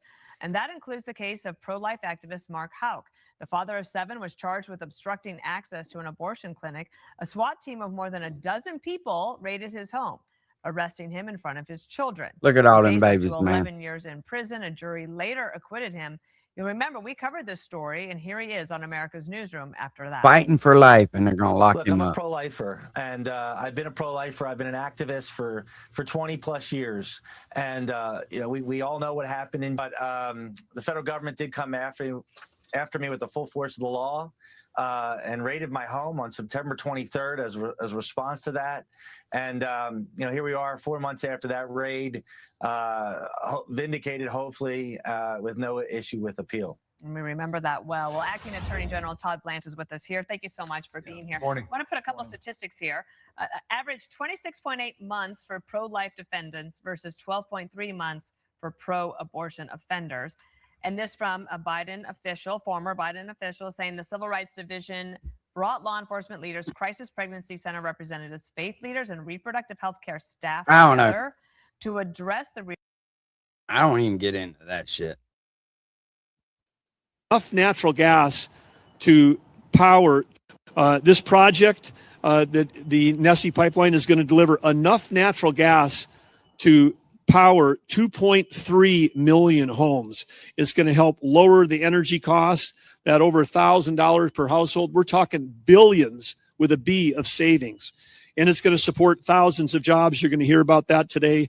We appreciate the labor leaders that are here today. Anthony, thank you for being here. But I mean, these are real paychecks for American workers building American security. Let's give them all a round of applause right now. Thank you.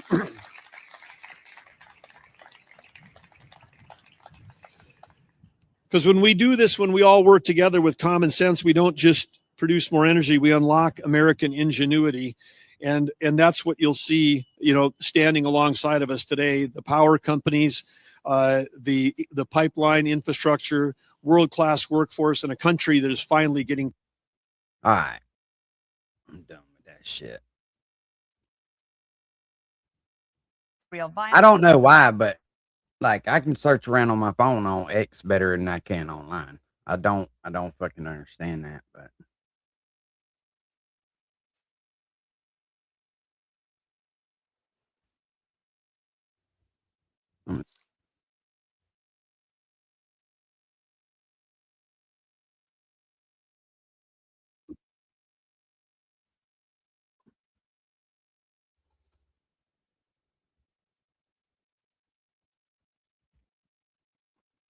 look, that motherfucker froze up again.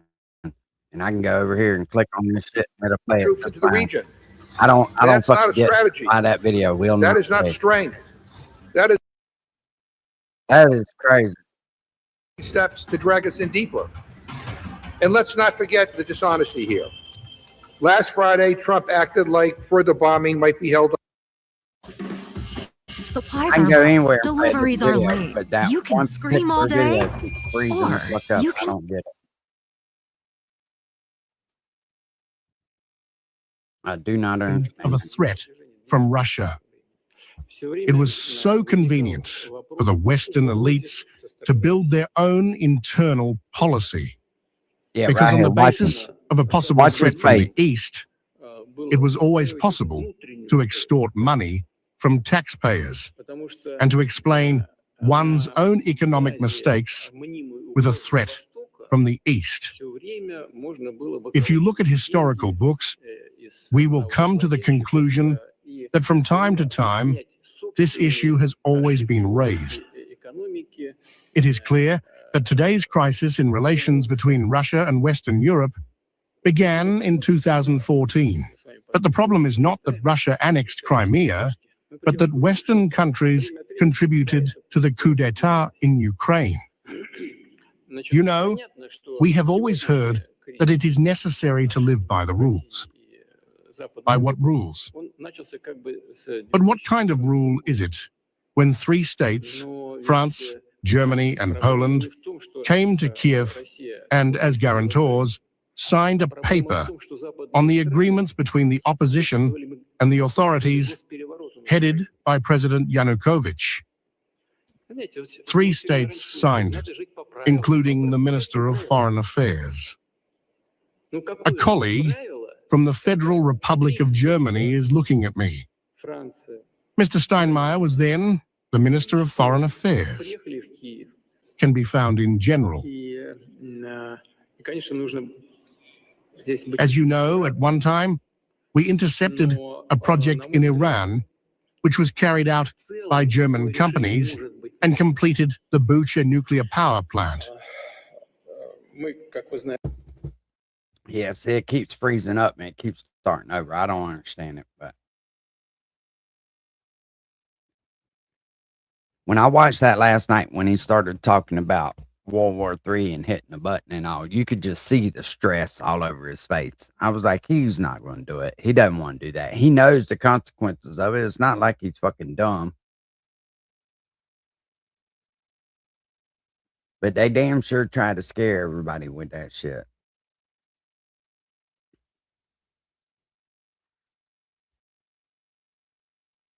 This is an AI video.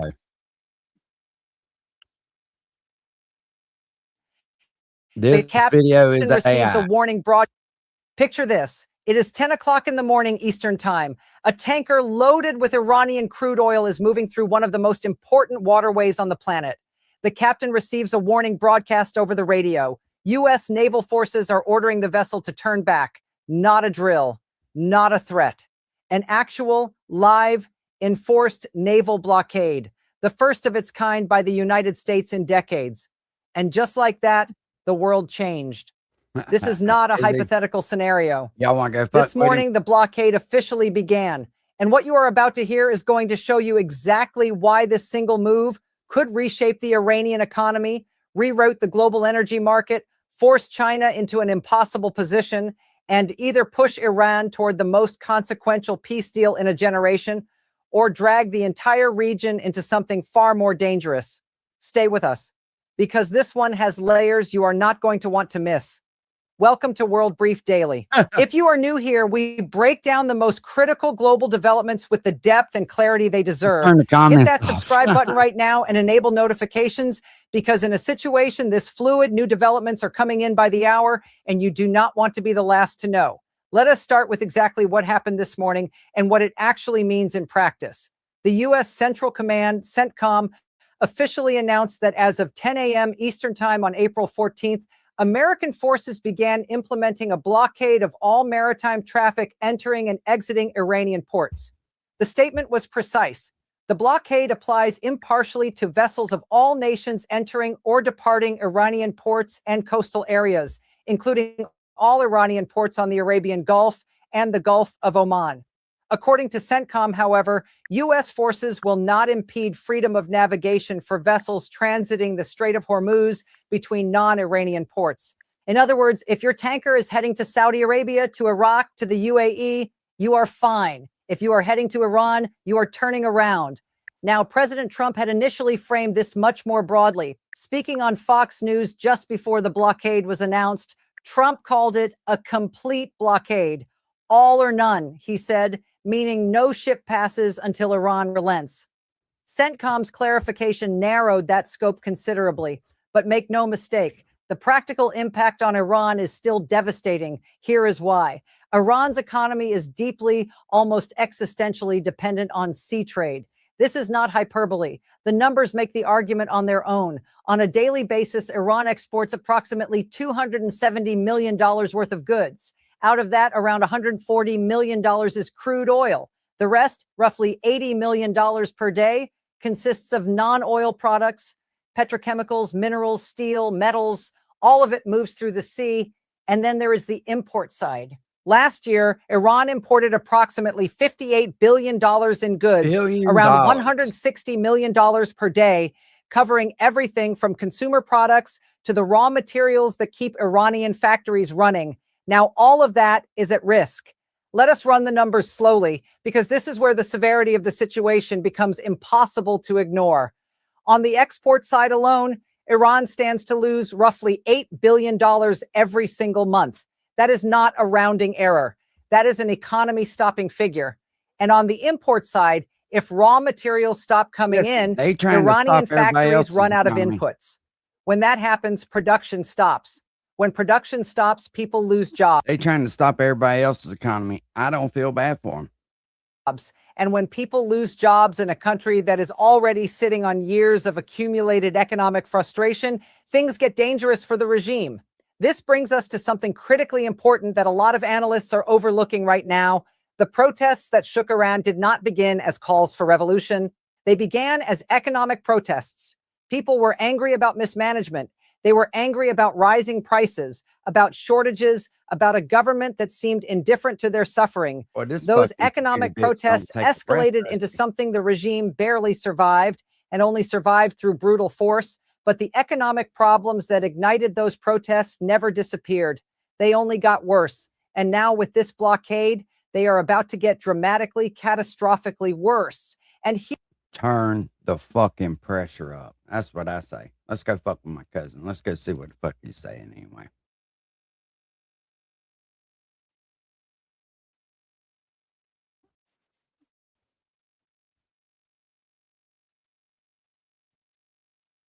That William Swanson, stop the Jews trying didn't to kill contact Christ. me. But Carl, you Like just he's trying to wanted rile talk, Christ. bro.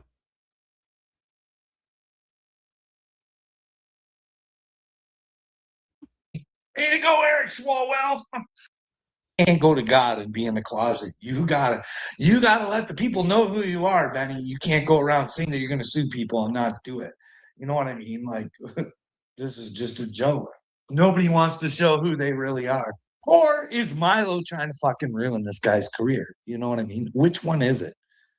Start being fucking men. Do what you say you're gonna do. Sue the motherfucker, Benny. Bro. Or you just not. I remember a time. Well, we'll see you later, Tex. I remember a time when this dude laughed and joked and thought it was funny when I was like, Carl, just quit tagging me, bro.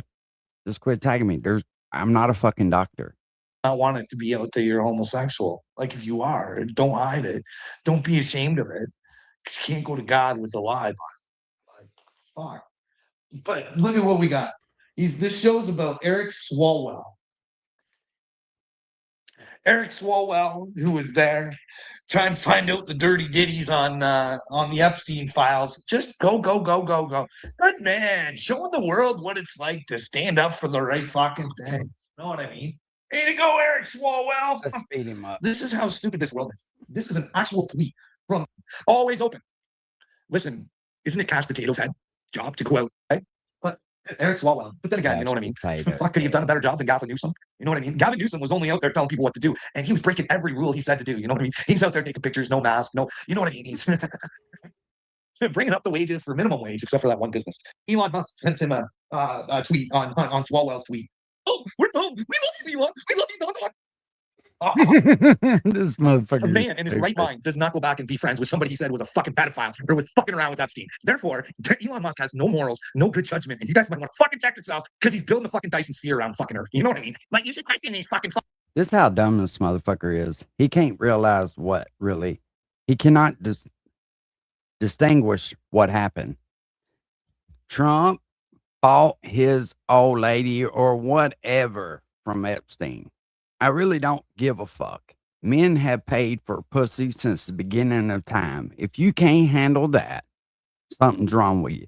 Every married man in America or around the world that works every week and goes home and gives their paycheck to their old lady is paying for pussy. No matter how you look at it, I really don't give a fuck. As long as he's not fucking kids, I don't have a problem with it. He can do whatever the fuck he wants to. He's a grown man and he's a billionaire. You know what I mean? Who gives a fuck about Trump's sex life? You really want to see some saggy fucking wrinkled up nuts, Carl? So fucking bad that you worried about our president and who he's fucking? As long as it's not an underage kid, I don't have no problem. Now I kind of understand why he didn't want to talk about the Epstein list so bad. Because it was embarrassing for his wife. Think about this for a minute. Our first lady is a high-class prostitute. Who gives a fuck? Like, really, who gives a fuck? A man in his right mind does not go back and be friends with somebody he said was a fucking pedophile or was fucking around with Epstein. Therefore, Elon Musk has no morals, no good judgment, and you guys might want to fucking check yourself because he's building the fucking Dyson sphere around fucking Earth. You know what I mean? Like, you should question these fucking fucktards, especially when they tell you they're telling you all the time he's an alien. I didn't say it. He fucking says it as a joke. You know what I mean? But then we gotta have these jokes out there like, hey, U.S. government breeding half-breeds, half alien, half human. I wonder what they look like. Are they more humanoid than fucking? Again, we got fucktards like Eminem telling us that they're fucking evil half-breds and they're fucking songs. And no one's fucking gives a shit. You know what I mean? But then again, how many Christians are rocking out to Dave Grohl these days? You know what I mean? Dream Widow. There's something to fucking follow. You know what I mean? Like fucking, you guys are retarded. Fucking Beyonce's fucking band comes out and says, she has witty shit. Oh, man. I don't know. It's not. Yeah, who gives a fuck? fuck? I fucking hate it and fucking stupidity, and it is fucking everywhere. Buddy thinks they fucking know everything, and they will destroy you if they think you're fucking wrong. They won't take a look at what you're doing. Because today, Carl gets a special time out today. Yeah, I get to leave the house, and I get to justify my fucking existence to be around fucking children. William Swanson, you get to go to God, you motherfucker. You sick little fucking pedophile protected motherfucker. You get to go to God, wanting to fucking destroy me, you little bitch. You get that? You get to do that. Stay the fuck off my phone, you little bitch. Stop trying to contact me. Stop fucking trying to fuck, man. You get to go to God with this shit. You fucking retard. I've been out here for fucking years fighting for the fucking children and myself. I want myself better too. But that you can't do that. You can't ask for help around here because every time you fucking do, someone wants to smash you because they might find out they're the reason you need fucking help. And Carl, what the fuck have I done? All I did was show your videos, bro. That's all I fucking done. I didn't make you post anything to the internet. You did that yourself. Let's watch that in real time. Jesus Christ. Not another professional fucking victim. Boy, he looks mad in that frame, don't he? Because today, Carl gets a special time out today. Yay, I get to leave the house, and I get to justify my fucking existence to be around fucking children. William Swanson, you get to go to God, you motherfucker. You sick little fucking pedophile protected motherfucker. You get to go to God wanting to fucking destroy me, you little bitch. You get that? You get to do that. Stay the fuck off my phone, you little bitch. Stop trying to contact me. Stop fucking trying. Fuck, man. You get to go to God with I this thought you shit. wanted to You talk. fucking retard. I've been out here for fucking years fighting for the fucking children and myself. I want myself better too. But that can fucking, you can't do that. You can't ask for help around here because every time you fucking do, someone wants to smash you because they might find out they're the reason you need fucking help. And they don't know that they need help because they're sick in the fucking head. And they just fucking, I hate this fucking place. I fucking hate Aw. it. I fucking hate this fucking. See what you fucking filthy, dirty, disgusting fucking humans, you vile motherfuckers do to each other. You want to destroy me and make it so I can't be around children? Guess what, Swanson? You got your fucking wish, motherfucker. Because I'd rather die than give up God. I'd rather die than pump fucking chemicals into myself. And it's an extreme possibility because I sat there in the fucking front of a phone, not even a courtroom, where people can fucking see me, fucking understand what the fuck's going on. And I gotta justify my right to not have lithium put into my fucking brain. Because I get excited. Because I don't like children getting hurt. I don't like the fact that you fucking retards think it's okay to have men and women's sports. I don't think it's okay for you fucking retards to think it's okay to fucking mutilate children. I'm allowed to think this shit, you fucking losers. Fuck, man, I hate this fucking world. And you cocksuckers are going to find out about God. And if you aren't in the truth, you will pay. You will pay. Hey, what if you do pay? You get pedal protecting little jerk-offs. What if you have to pay for eternity because you can't get your fucking brains together? You can't get outside of what you've been fucking taught, what you've been told. You sit there and tell everybody, there's nothing we can do, Carl.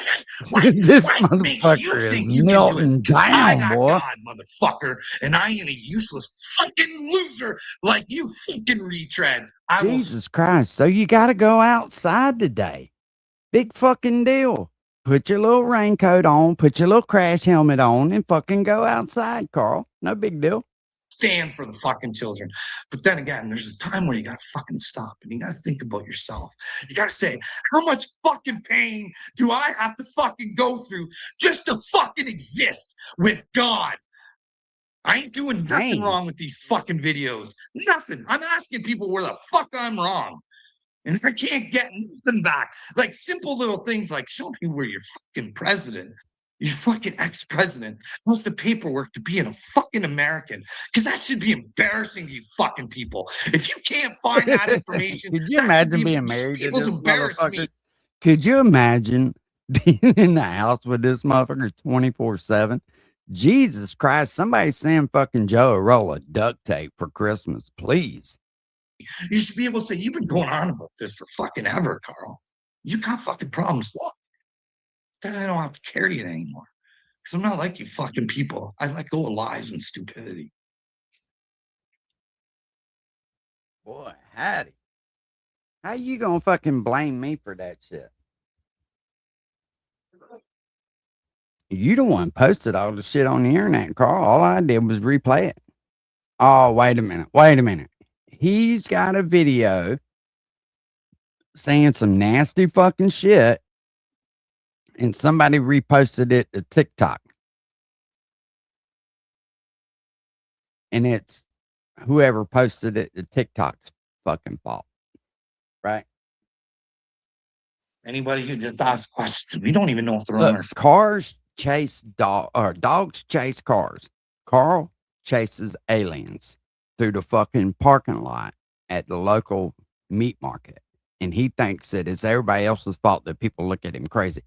Well, Carl, when you're running around wagging your tail, fucking barking at the air, yeah, people are going to look at you like you're nuts. You probably need some lithium in your brain, bro.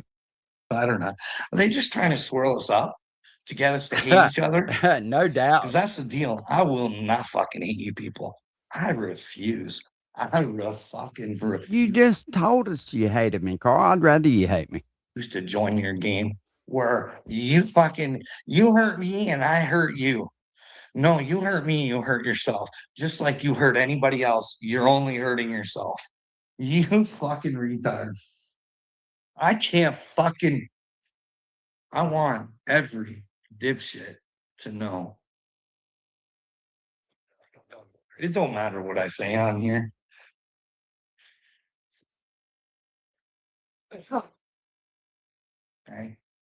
Don't matter. I can sit here and come on and go, hey guys, does it make sense that you guys, if this is Canada and the US, And this motherfucker thinks he's gonna save the world. guys paid for all the immigrants to come in. We sat there and watched the video where they got little packages, they got phones, they got hotel rooms. Yeah, you should have been down there stopping it, bro. All on your phone. You'd have been a happy motherfucker. You could have had a phone, talking into a phone from every angle. You could have caught your good angle because you still ain't caught it yet. Dime. Just coming in. And then we're not smart enough to think, well, they used our money to do it. Now they're going to use our money to fucking get rid of them, right? Right? That's what they're doing. They're trying to send them all back home. But why are you guys spending all this money on these concentration camps?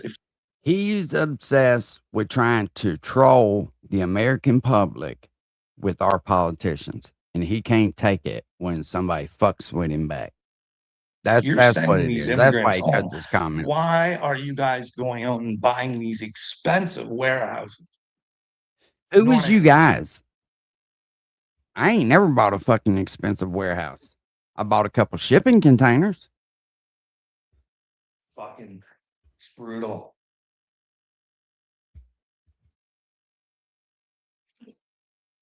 They're raping you guys. They want us broke. They want us broken fighting. That's what they want.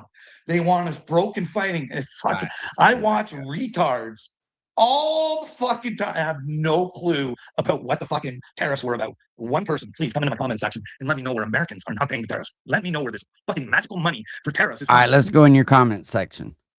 Let's do it. I accept that challenge. Oh, the comments are turned off. You can't. You fucking retard. Is it coming from Canada? Is it coming from China? Who pays the fucking tariffs, eh? You guys are being led by a fucking manipulative fucking liar. Like, I've done told you, whoever buys that product, that's why you buy American. Then you ain't got to pay a tariff. See, if you buy a Ford or a Chevrolet or a Dodge that is built and assembled in America, there is no tariff, Carl. You don't fucking get it. the guy posts a picture of him as Jesus. Not knowing he is Jesus, but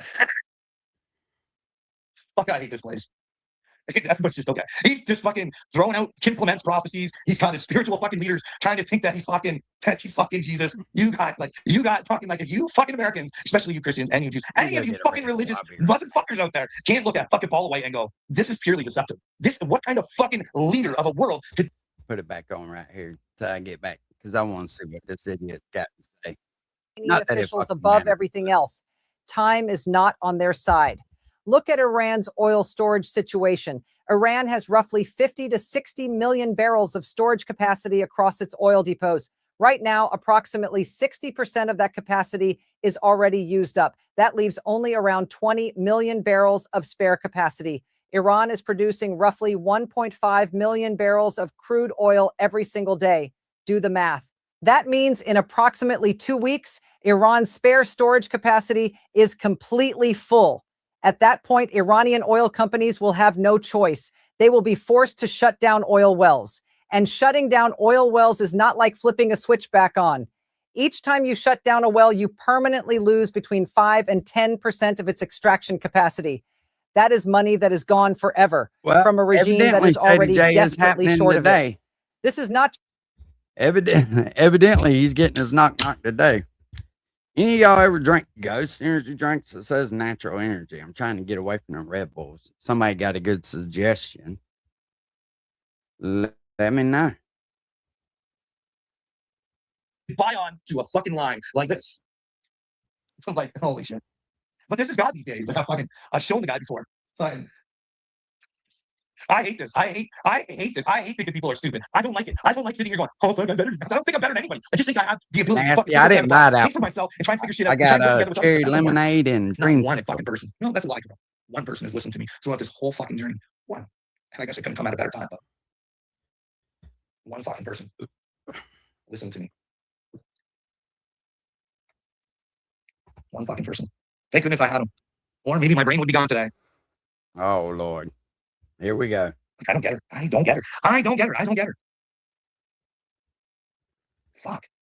By the way, the person that helped me was when I had to do my court case. You get an advocate or whatever to come help you. And he actually listened and fucking knew what I was talking about. Hey, Carl, those videos. And I was like, hey, did you listen to the whole thing? I said, it's probably not true. You know what I mean? I'm just looking for answers. Nobody talks to me. I don't know what the fuck's going on. My head fucking, it just thinks of possibilities. And when everybody pushes you away, it gets fucking pretty weird out there. You know what I mean? But I always said, hey, this might not be real. This might be being used for a movie. Who knows? Maybe one day I can use my mental health. Maybe I'm not a child of God and I can fucking convince somebody to do a movie or something. Or I can sell fucking, somebody can write a fucking, I can write a book right now. Oh, yeah. They really want to do a movie on you, Carl. They're lining up. Fucking Hollywood's knocking down the door. Look out, fucking Tom Cruise. Here comes Uncle Crazy fucking Carl. Then again, half the people who write books do they even write books? Half the people that write books don't even write books. So fuck does that mean? You shouldn't be so angry, Carl. No, you should just try and do what you think is right. And fucking every fucking time, I ask for help. Like, please, guys, let me know. Like, if I'm not lying about the church story, like that is ignorant humans to me. Can you imagine someone who is just trying to find his answers from God and goes over to the church and some fucking dickhead taking pictures of you? You try and fucking say, hey, why are you taking pictures? Why can't you have a conversation like a fucking man? Like, if you got problems with me, be back here. Let's talk about it. No, run like a little scared bitch. Take a fucking picture to the priest, and then the priest, when you say, hey, I'm just back there praying. And I'd love it if you just come back and talk to me about God, and then you trespass a motherfucker. Well, I didn't trespass me. I don't want you to think the cops were involved, but you put up a two trespassing, which I see is gone now. You know what I mean? Must have just been me. Can you imagine being that priest and going to God? You have the opportunity to help people because that's your fucking job, retard. But instead, you're going to take your whole congregation to hell. You know what I mean? Because you don't know how to teach God, but yet you're teaching God. You don't want to talk about God, but yet you're talking about God. Seems awfully weird to me, but Christian churches these days, it's not a fucking building. But yeah, Swalwell. Can you imagine sitting there wanting justice for the Epstein victims, and meanwhile he's just a fucking predator himself? Unfucking believable. Unbelievable. But then again, I told you guys, Ashton Kutcher, eh? What if Ashton Kutcher fixed the children, pretending to be the head of a fucking something that helps children? Can we look at that? Wouldn't that warrant some sort of fucking investigation by Cash fucking Potato Head? Hey, what was your fucking, you don't want to talk about your friendship with Diddy now, but you wanted to before, but you can tell what your actions were. It's all weird. You guys want to protect your idols and your icons because they got that fucking money to do it, you know what I mean? Fuck you all. Look at this. This is gross. I'm tired of it. You got fucking Rabbi Shmuley trying to tell people that the Jews didn't kill Christ. Like he's trying to rile the Christ to fucking Christians and come with the Jews. And the Christians and the Jews should come together, but these fucking dork Zohar motherfuckers who can't follow the fucking commandments of God. You know what I mean? These fucking Hey, Shmuley, what do you think about fucking killing people from Palestine? Because they're fucking worthless and it's okay to do it. How do you feel about that going on in your fucking beloved country that you like to stand for rather than the one you fucking live in? What about you, Shmuley? How would you like it? Do you think it's justification? Because there's such, like, people think you're an angry Shmuley. They think you're a handler. What if you're a handler and you're not that guy? Should we be able to stick shit up your ass all the time? You know what I mean? Make you dance like a fucking monkey? And if we decide to do like snuff it out from you because you're just a fucking degenerate. Unfucking he's on there. No, you're right. The Romans, they did have the final decision because the Jews were too fucking cowardly to do it themselves. But what happened there, Shmuley? They took them because the Jews, the Pharisees, not all of them, the Pharisees and the Sadducees, stupid motherfuckers, all couldn't handle that Jesus was trying to tell people they have the power and that these fucking useless fucks. Carl, you got a flat tire, so they bro. handed them over to Pontius Pilate. And what did Pilate do? You're a court law and you got a flat tire, you dumb fuck. He fucking was scared. A Roman was fucking scared because he talked to Jesus and he's like, holy shit. I don't really want to do this, but I'm going to be forced to. So what I'm going to do is I'm going to offer the fucking people. You guys can either fucking kill this guy who's never fucking did or hurt anybody, or you can save this guy who is a fucking real mental case and he just wants to hurt people. And they kept Jesus. It was their vote. The people chose and they said, hey, nobody wants to try and figure shit out. But yeah, I hate to get back to it, but just remember. You paid for the immigrants to come over, and you're paying for them to leave. And now you're paying for facilities. You don't ask yourself why. You know what I mean? Just in case. You think it can't happen to you until it does. You know what I mean? But then again, hey, what you're willing to do for others, that's done. The Bible's about an eye for an eye. You know what I mean? So, you want to kick the shit out of other countries, what's going to happen when you get your ass kicked? You know what I mean? Or maybe the Americans never get their ass kicked, because that's what they want. They want everybody to hate America. And they want America to hate everybody else. It's just a dog and pony show. I seen a little clip of fucking Kamala Harris, who can't even write a fucking book about herself and tell the truth. That is fucking gross. You talk about, there should be cancel culture. When somebody of that stature purposely fucking lies about who they are, they have something to hide. Why? Why would they hide it? Nobody cares though. You just come on and talk to us, Kamala. Come on, Mama, come on. Holy shit. This motherfucker lets this shit bother him too bad. Yeah, the FBI. Hospital. He should be doing his job. Like, that's his job. And where is he? Can we get him to tell us whether Candace's life is in jeopardy. Was there a fucking hit put out on her? Is there legitimacy to it? We can't even get that question from that fucking idiot. You know why? Because they'd rather have you fucking hate Candace. You know what I mean? Make her look like a fucking crazy person. She talks about dreams and people out there wanting to assassinate her. And oh shit.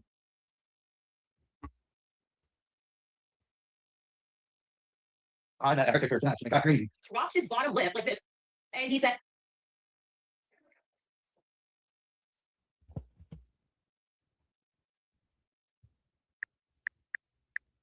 "Was it a real marriage?" Oh, now he tells me you'll be around very long. He drops his bottom lip like this, and he says, "This is my tattoo. Here it is. This is my tattoo. See?" And the dialogue obviously going on in my head was, "Have it. Please put your lip back inside your mouth before I punch you in your face." I at first have to tell you about my weekend. So, Cabot Phillips, Erica Kurtz, ex, has a tattoo on his lip. It just says pizza. Now, is it because he just fucking loves pizza? Like, you do that to your lip. You think if you loved like real pizza, like you would get like a slice on your arm or something, you wouldn't put pizza on your lip, right? Like that's weird, right? Don't you think that's weird, guys? Don't you think maybe there's something going on there? Who the fuck would put pizza on their lip? We don't know who puts pizza on their lip because Cash Patel don't fucking care. You know what I mean? He don't care. He don't fucking care. He don't care. Why would you? Like, I'm not saying it is anything. It's just awfully You fucking. won't answer the motherfucker.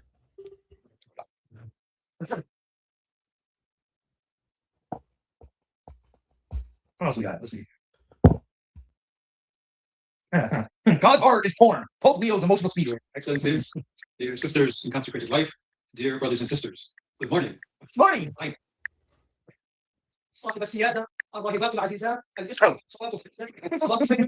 sorry. I don't. Thank you for both. This guy didn't stand up for this. Like, it's his fucking job. He is a shitty ambassador for Christ. A shitty ambassador. But you gotta say some good things. Like, you would lose a whole lot of fucking people if you said, "Oh, Donald Trump, you go murder, death, kill." That's what Jesus would want. Do you think that they would lose people? Do you think that the Catholic Church would kind of be destroyed by that? I think so. So dipshit did what he had to do. He doesn't go any further than he has to go. Because I should play the video where he's like, "I'm not here to debate Donald Trump." No, you should, fucktard. You should be telling people how you need to be with Christ and how what Donald Trump is doing isn't fucking good. You know what I mean? Hey, Pope, remind them about the 10 Commandments, but they're real. You should probably fucking follow them. And if you don't, maybe you get to go to hell. You know what I mean? And then you should warn all your military people. I said, did I make you record all them weird videos and post them? Question mark. No, you did that. Stop playing victim, Carl. And say, hey. That's the only type of messages I send him. I don't attack him. Regardless of whether you think you're doing the right thing or not. Because you're not. Anybody who goes out of their way to cause violence, even if it is in retribution or whatever the fuck it is that you guys want, it's not going to work with God. I don't think. Carl, when you walk in there today, make sure you got your Captain Common Sense costume on. My military, your military, Russia's Let military, them see the Ukraine's military, real Carl. China's military, all of it.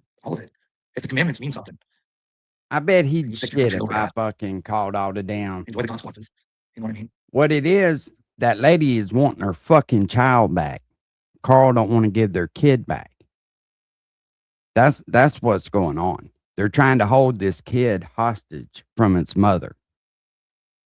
Because she went through some kind of bad shit in her life and she's wanting her child back. What kind of motherfucker in this state right here wants to hold a fucking child back from its mother? Give the fucking youngin' back to its mama.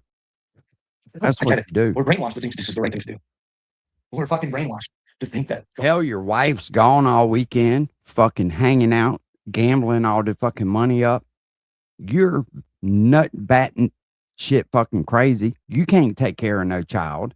Why are y'all holding the kid hostage, Carl? You don't care about the mom's fucking pain and the shit that she's going through. The fuck is wrong with you? I want you guys to let me know where the fuck Bill Gates is good.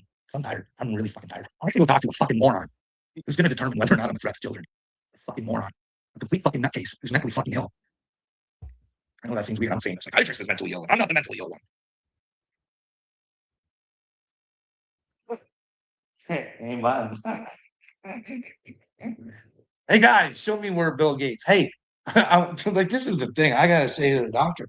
Hey, you've been telling me I'm delusional for thinking fucking elite pedophile, fucking rocking and ruling the world. But did you see the Epstein thing where him and Bill Gates were fucking playing in a pandemic? Hey, did you see that? What if they fucking got through and they did it? Hey, fucktard, what is Big Anthony Fauci thinking? Hey. But I'm the fucking retard, eh, Doc? Hey, Doc, I'm the one that's mentally fucking ill and I need your medication, eh, bud? Hey, let me know. Let me know, pumpkin. Let me know where I shouldn't be thinking that the World Cup fucking poison and nobody gives a shit. Nobody gives a shit. It was so yesterday. We've got our minds because they fucking drop so much information. It's like, why worry about this? This is the new thing today. What do we got today? What do we got today? Because I'm telling you, this is like, this guy should be debating Donald Trump. He should be standing up for God and saying, hey, Donald, we should have a talk. We should do it publicly. We should make sure that people know what is what. You let me know where I'm wrong, and I'll let you know where I think you're wrong. You know, we don't have to get along, but we should all have the right to say what we think. You know what I mean? Hey, Don, what if you do get to go to hell, bud? What if your narcissism is going to fucking get you a fucking eternity? Because I can't imagine these fucktards not getting out of an eternity, because when you fuck the whole world over, there's got to be some crazy karma. Look at the way people act because of these fucking retards. Hey, look at the way people act. It's gross. Narcissism is just a bitch. Nobody wants to take accountability for anything that they've done. You know what I mean? Not even Eric Swalwell, even if there's videos. You can't do that and be with God.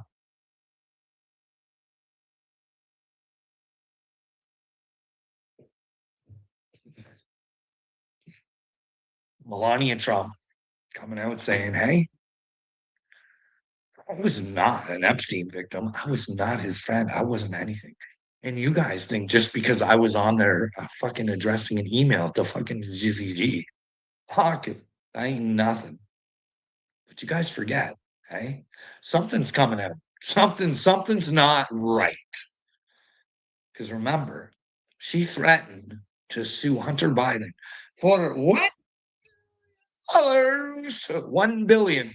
1 billion. You are destroying Melania. You think you got her tough with Trump. Guess what, Hunter? You better shut your lips or I'm going to sue you. And Hunter Biden said, suck it, princess. It's in a book. You got a problem with it? Deal with the author of the book. You know what I mean? It is your husband's fucking book. And that guy is not being sued. Funny how that happens, eh? Funny how Melania no longer has the balls to do a lawsuit, but something must be coming out because she is dancing. She's dancing. Can you imagine? Your now they're first reporting. Now this is Phil Stewart. This is one of the reporters that's actually following the war over there. During the first 24 hours, no ships made it past the U.S. blockade, and 6 merchant vessels complied with directions from U.S. forces to turn around to re-enter Iran port on the Gulf of Oman. So who knows? Is nothing but a don't fucking contact me after whore, 100 eh? tags. Yeah. Whore. That's what people of Epstein would do. You know what I mean? The whores are the ones that keep their fucking lives going the way they are and let their husbands grab them by the pussy and not fucking give a shit. You know what I mean? Grab by the pussy. Grab by the pussy. He's cheated on every fucking woman he's ever fucking been married to. You know what I mean? He don't learn his lesson. Bro, you cheated on Joe. You visit rubbing tugs. So what are you even talking about? Rules for thee, but not if you guys me. had to pick, Looking maybe ass, you guys fucking should fat want boy. loyal men as your fucking leaders. You know what I mean? Hey, America, if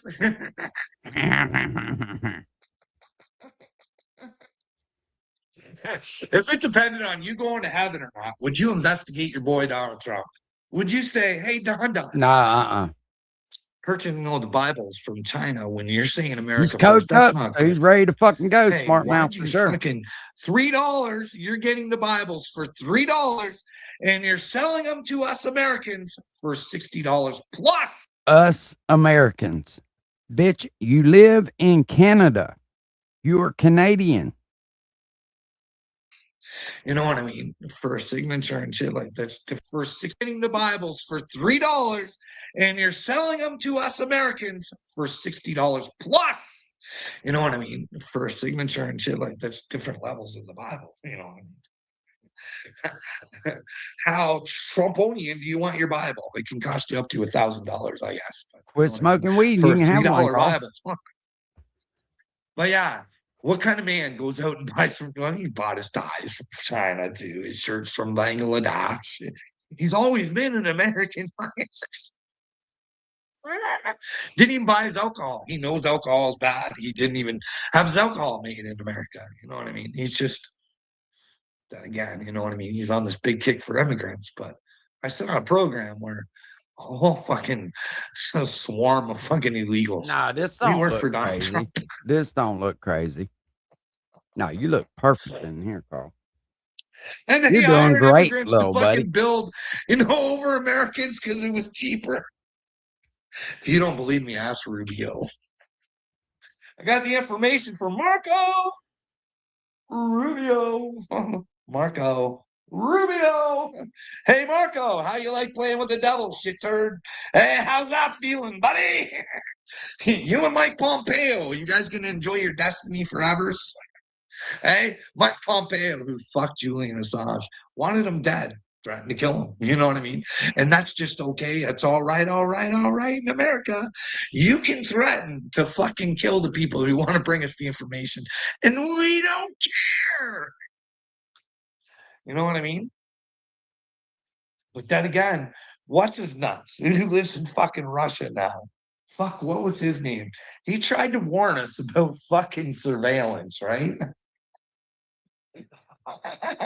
And well, Tara Reid, she's Yeah, I don't know Deb, where it's she is crazy. now. This Not motherfucker, Tara Reid, he's the so actress, worried but about Tara who's Reid, fucking the fucking who, one and that says that Biden fucking you would think he would fucking worry about who his old lady's fucking on the weekends. fucking was a scumbag. You know what I mean? The scumbag that's in Ashley's Prairie. Appreciate you stopping That by, nobody smart mouth. fucking gives Always a a fuck pleasure, about. man. You know what I mean? Always Oh, a Tara, pleasure. fucking leave your country. Let this fucktard run the fucking country. But then again, you know what I mean?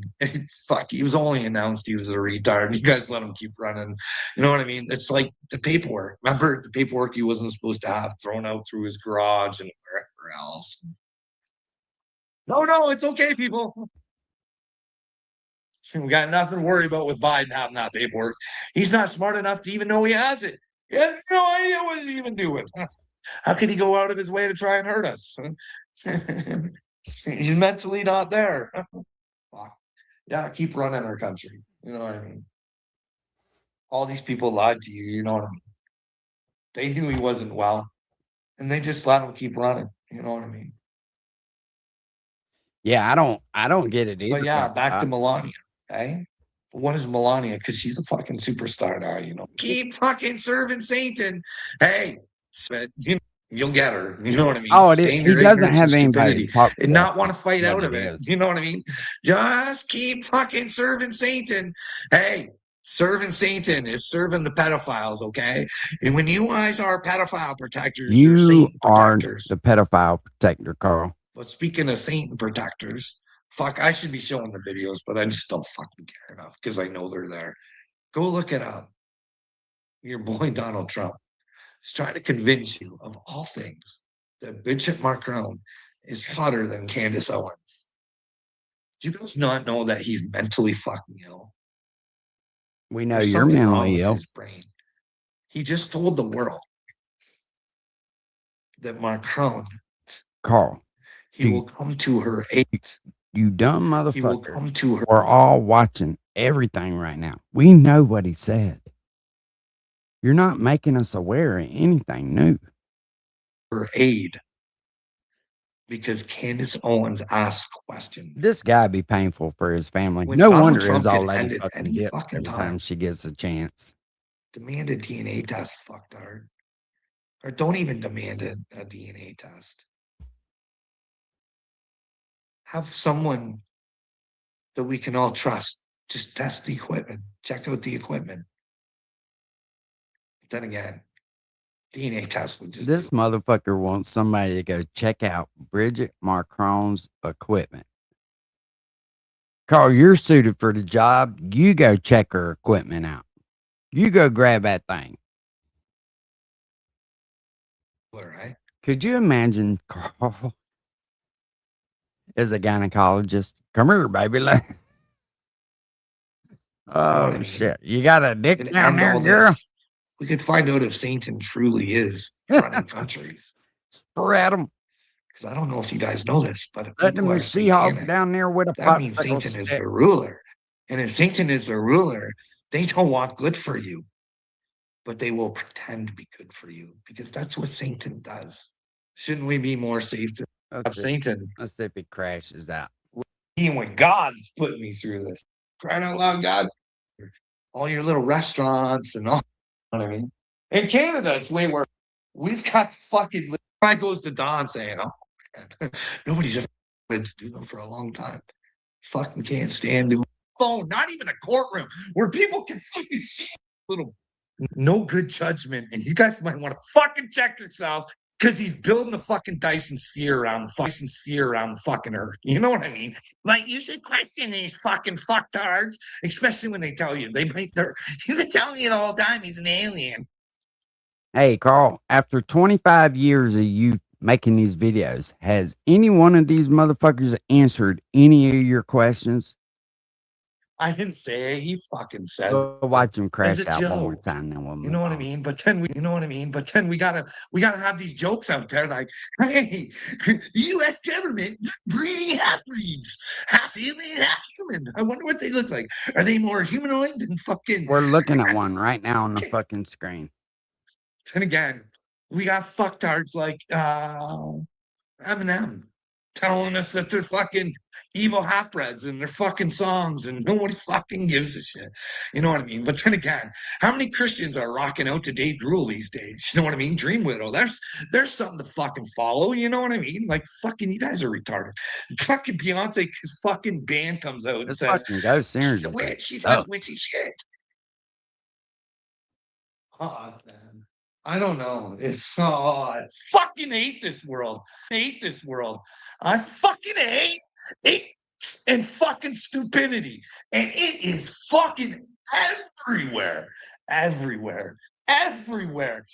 But he thinks they fucking know everything and they will destroy you if they think you're fucking wrong. They won't take a look at what you're doing because today Carl gets a special time out today. Yay, I get to leave the house and I get to justify my fucking existence to be around fucking children. William Swanson, you get to go to God, you motherfucker. You sick little fucking pedophile protecting motherfucker. You get to go to God wanting to fucking destroy me, you little bitch. You get that? You get to do that. Stay the fuck off my phone, you little bitch. Stop trying to contact me. Stop fucking trying. Fuck, man. You get to go to God with this shit. You fucking retard. I've been out here for fucking years fighting for the fucking children and myself. I want myself better too. But that can fucking, you can't do that. You can't ask for help around here because every time you fucking do, someone wants to smash you because they might find out they're the reason you need fucking help. And they don't know that they need help because they're sick in the fucking head. And they just fucking, I hate this fucking place. I fucking hate her. I fucking hate this fucking, see what you fucking filthy, dirty, disgusting fucking humans, you vile motherfuckers do to each other. You want to destroy me and make it so I can't be around children? Guess what, Swanson? You got your fucking wish, motherfucker.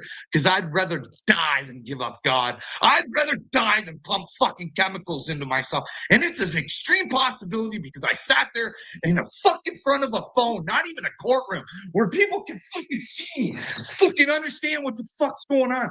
And I got to justify my right to not have lithium put into my fucking brain. Because I get excited. Because I don't like children getting hurt. I don't like the fact that you fucking retards think it's okay to have men and women's sports. I don't think it's okay for you fucking retards to think it's okay to fucking mutilate children.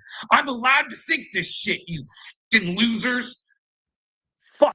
What the fuck does that have to do with you asking your son if he was fucking you at night, Carl? I mean, that's what they're calling him down there for. I promise you that's what they're calling him down there for. Why would you post that shit to the internet? That's as stupid as Gobble posting the shit about his fucking kids on the internet. You're a fucking moron. You are absolute moron with a temper tantrum. You act like a fucking toddler. Yeah, no. Your mood swings are so drastic. No, you don't need to be around any fucking kids. You're liable to hurt one of them. Enough of that idiot. Just an economic crisis. This is a ticking clock, and the regime knows it. Now, before we go any further, if you are getting value from this breakdown, make sure you are subscribed to World Brief Daily and have your notifications turned on. We are covering this story in real time, and you are not going to want to miss the next update. Let us now talk about how Iran is responding, because the response has been equal parts threatening and deeply ironic. Iran's military spokesperson declared that U.S. restrictions on vessels are illegal. Iran's Parliamentary National Security and Foreign Policy Commission called the blockade a bluff. Ebrahim Rezai, a spokesperson for that commission, wrote publicly that the move would be considered an act of war and warned that Iran may also reveal other cards that we have not yet used in this game. He told Trump to respect Iranians, accept your defeat, and do not demand at the negotiating table what you failed to achieve in war. Wow, I love our house, but I really love our garage. We knew that this is what we wanted done, and my husband specifically, because this is his happy place if you can't tell. Make your garage your happy place with help from Shark Coatings. Extraordinary language.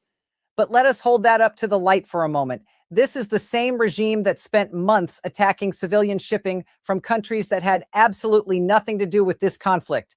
A Thai flagged civilian ship was attacked by the IRGC, Thailand, a country on the other side of the world.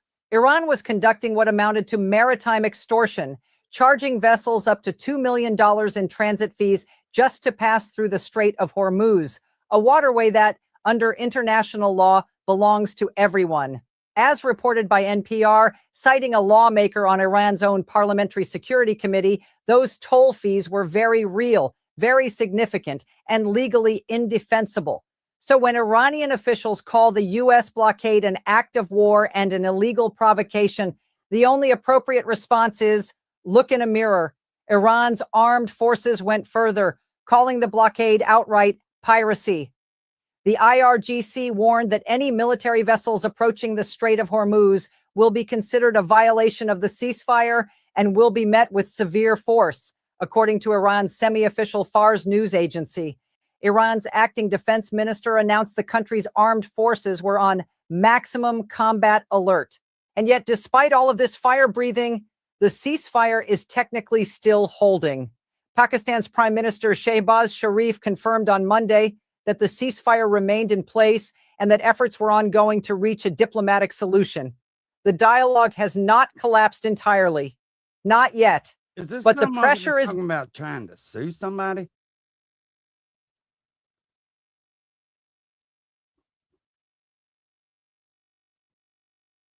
Maybe I should just fucking say, hey, let's fucking try and get a lawsuit. I'll sue the fucking system. Who the fuck are you gonna sue, boy? Huh? Do you think you're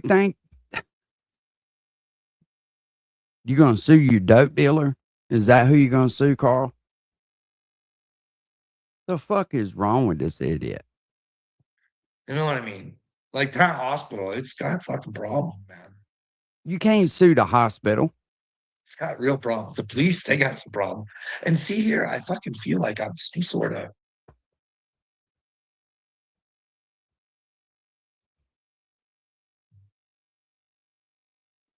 Stuck, froze, idiot fucking speed.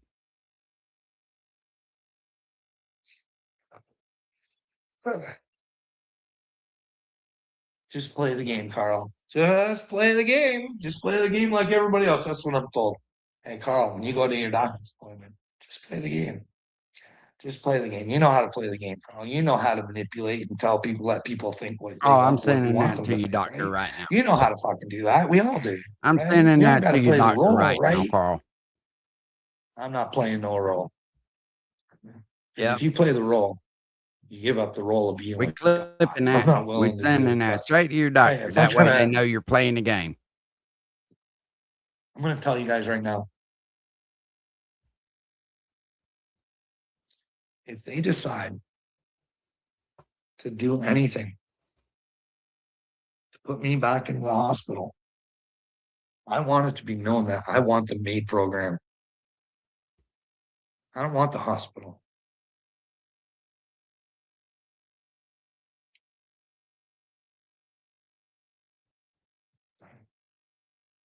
I would rather die than lose my brain. You lose your brain, you lose God. Oh, quit being a fucking victim, for God's sake. You guys can stay hacked. I'll keep my brain. Fucking Mr. Victim. I can't believe this shit.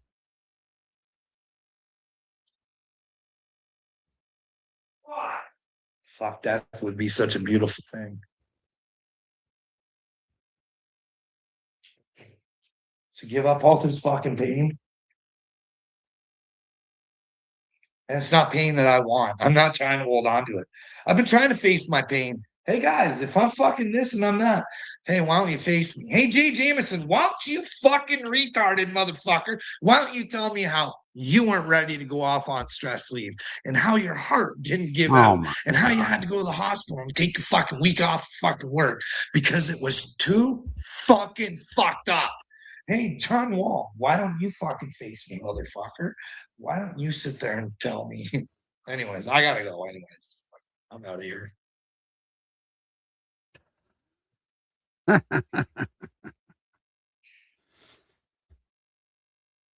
What a fucking moron.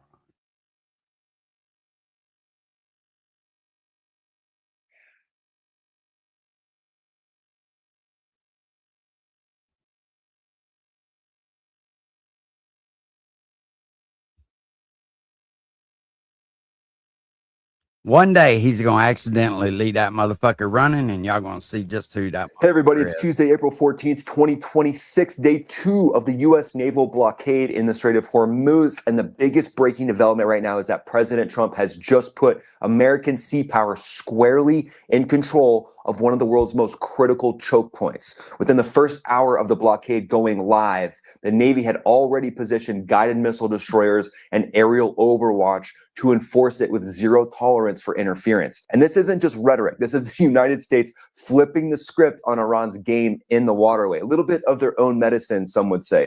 Stay with me on this one because this is American sea power at work, and the coming hours could reshape the entire standoff between the US and Iran. So let's pop to the map and look at exactly what's going on in the region and some of the ports that are being focused on to eliminate Iran's ability to supply money to the IRGC with these oil exports. Welcome to the map, my friends. Let's get the full SITREP breakdown of exactly where this blockade is taking place and what ports it's actually focused on. I mean, that's really the big focus. What ports are being stopped? What oil flow is being rendered useless at this point and pressuring? Listen, I just asked that motherfucker to stop tagging me, right?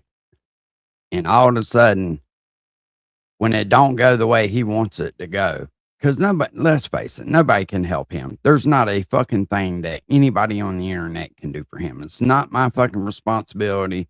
It's nobody's responsibility. And all you do is do back to him what he does to you, and then all of a sudden, he's the fucking victim. Carl should be taking his fucking medicine. Do I think he's a bad person? Not really. Do I think he's just fucking lost? Yeah. But he's did that to himself. Nobody's did that to him. Nobody has endangered him. Nobody's trying to hurt him. Imagine being a fucking victim every day on the internet where, you know, you're out here claiming that you're saving the kids and all that shit, and you don't leave your fucking house. You don't do any kind of real research about a fucking thing. You just get out here and start calling people pedophiles and like the most nastiest shit you can say about somebody. Trying to defame somebody. So somebody fucks with you back a little bit. He better be glad I'm not a good troll, is what he better be glad. If I was a good troll, that motherfucker would be fucked up out there somewhere. He's fighting homosexuality deep down in his soul. That's why he wonders why, if this motherfucker's gay, if that motherfucker's got a dick, and if who's sleeping with, and who gives a fuck? Who gives a fuck? Carl, just know I don't hate you, but I do think you need to go get some fucking help. Let these people help you and quit trying to fucking, think you got it all figured out, because you don't, dude. You absolutely don't. Let the professionals help you. What is taking their medicine gonna hurt you so fucking bad? You're scared to leave the goddamn house. You're like a fucking stray dog that's been beat on all its life. When somebody gets around you, you piss down your fucking leg. It's like, bro, knock it off. You're making yourself look like a fucking fool. And if you really want to help the children, get out there and fucking help them. But quit screaming how you're doing it and you ain't doing a fucking thing. You're collecting a check and bitching on the fucking internet is all you're doing. And quite frankly, nobody gives a fuck. Nobody believes you.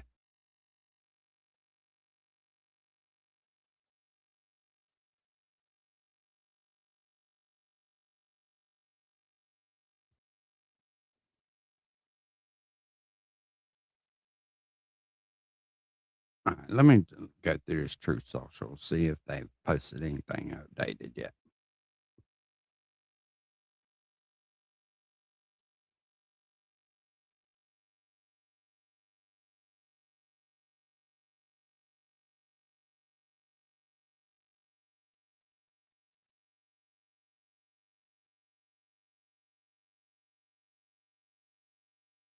Yeah, exactly, Cop Top. Nobody is forced to believe that motherfucker.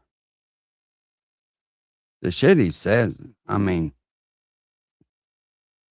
and I think it mainly because he talks to everybody like nobody's got access to the fucking internet. Like he's the only one with fucking access to the internet. It's like, bro, everybody's got the fucking internet. We see it. It's forced down our fucking throat. We understand. The regime to come to the table. So we've seen a lot of strikes already happen at a lot of ports around the coast of Iran near the Strait of Hormuz. This one has been struck relatively early on in the conflict itself. Konarak is this area right here. So as you can see, large port area, basically striking the ability of Iran to use a lot of these different ports. And they're going to use them for multiple different things, for oil shipments, but they're also going to use them for fast attack craft. Anybody surprised? Fast attack craft, one of the number one focuses when it comes to the proxy side of the Iranian regime. And is this one of the ports where they're actually going to try to threaten the U.S. Navy? Not a good idea, in my opinion, to do that. But hey, Iran has done a few spicy things that, yeah, maybe haven't been the best idea. Will they actually try to approach some of these naval ships? This could be one of the areas where they actually do that from. So looking at it and seeing where the U.S. Navy could be, and there's so many different options, right? They're not going to do nothing. We're not going to do nothing. I think the shit's over with. I think they'll reach an agreement and this shit will be gone, which would be a good thing, right? I just want to look something up though.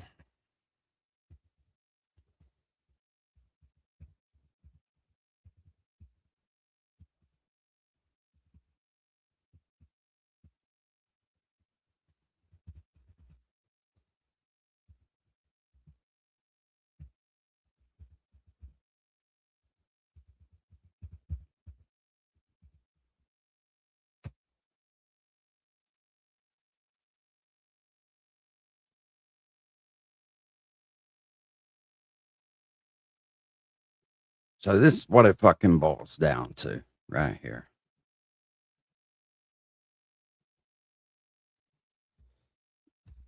The United States currently produces 13.5 to 13.7 million barrels of crude oil every day.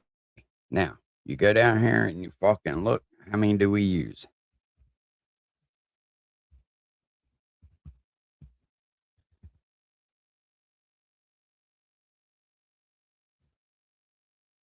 How many barrels of oil does the U.S. use daily?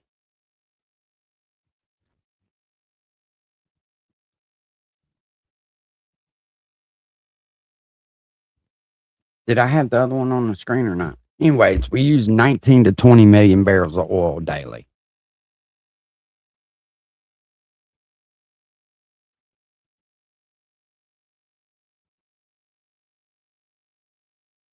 And this is how many that we fucking produce. That's the bottom line to all this shit.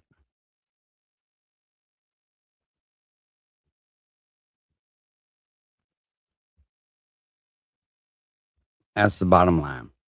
We produce 13.5 to 13.7.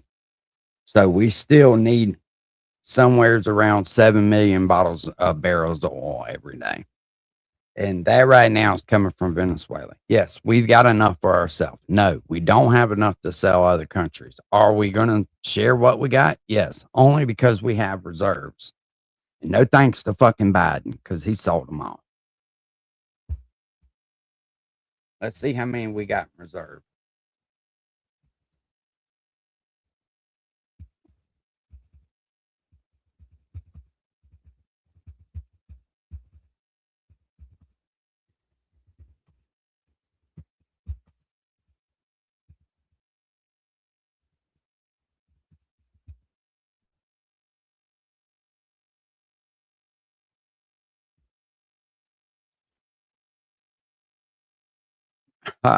That's how come we're able to sell them.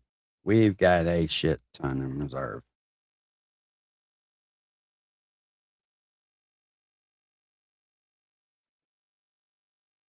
$1.77 trillion barrels of proven oil reserve with the U.S. Strategy Petroleum. So we got 411 million barrels globally reserved. But roughly there's 1.77 trillion.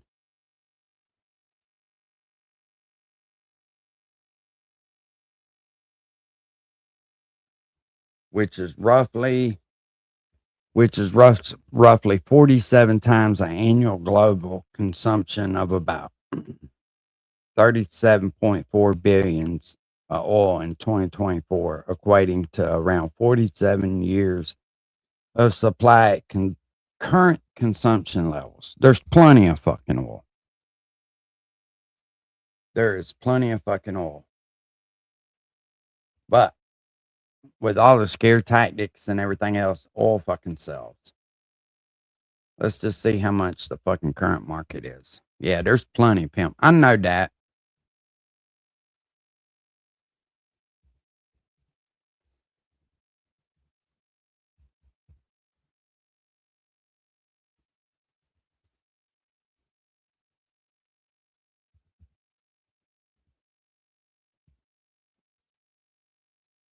Let's see how much it is by the barrel right now.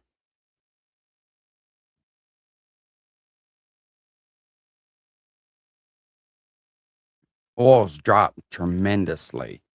I mean, fucking tremendously. So gas is probably fixing to fucking go down. Right now, crude oil is trading around 70 to 75 cents a barrel, or $75 a barrel. Crude is $2 to $5 higher, typically around $72 to $80 a barrel. Let's see what it's trading today live. 92 to 95. So it's artificially up because of the fucking war. That's the oil companies doing that shit. There's plenty of fucking oil. There is, and the only thing that's holding us back is because them fucking tankers were seized up. So gas is probably going to be high for about another month. You're going to have to hold on for about another 30 days. But other than that, after today, yeah, gas has dropped underneath $4 a gallon where I'm at too.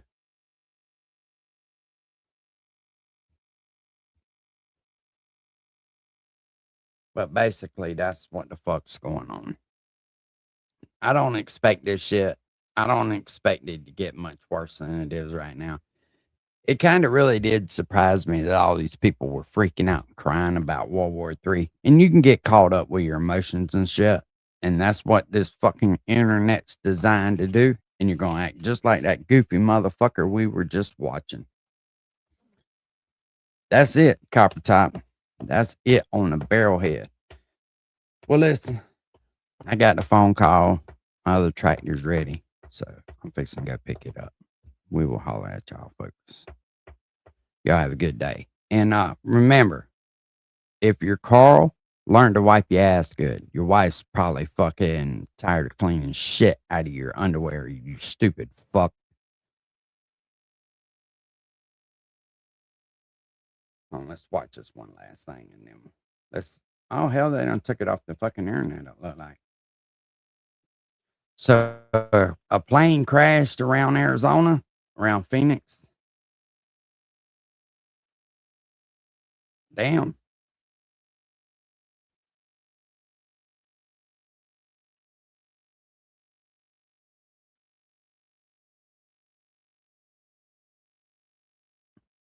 Let me see if I can find this. A lot of shit happens in Arizona, don't it? For some reason, it's not pulling it up.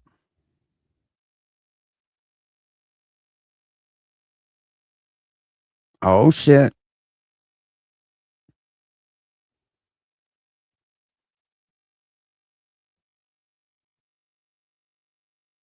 Let's see if we can find out anything about it.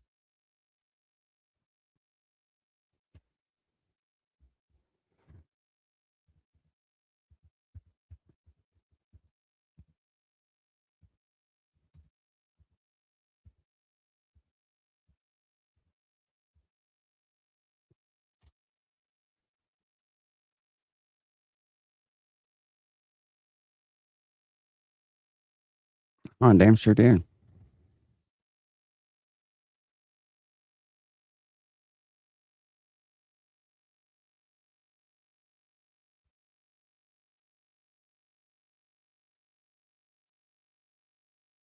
See if we can find anything.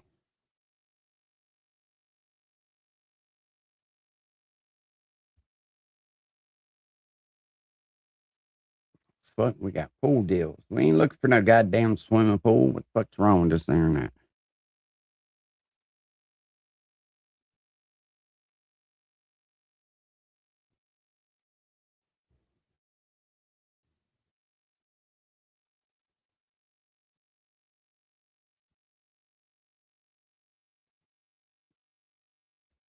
Right. Oil comes from the earth. Yeah.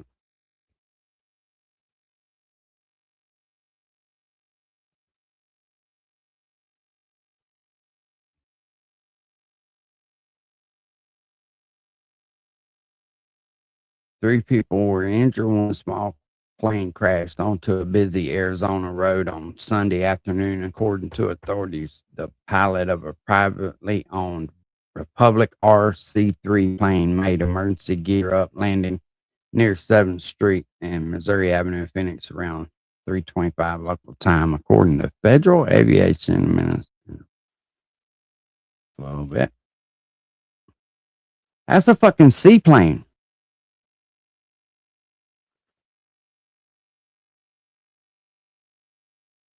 Damn, he did pretty good. He didn't take the fucking power lines down.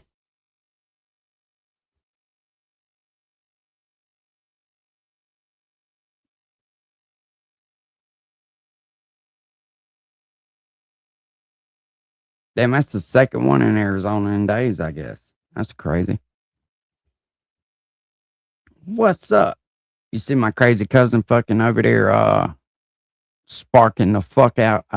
He was freaking the fuck out on me. He's mad. I guess he's got him a doctor's appointment. Yeah, but that's diesel, bro. That shit's expensive. You need to get you a motherfucking cyclone hose. Yeah, I'm fixing to jump off of here. I appreciate y'all tuning in this morning. Y'all fucking, y'all have a wonderful day. I'm going to get busy. We'll holler.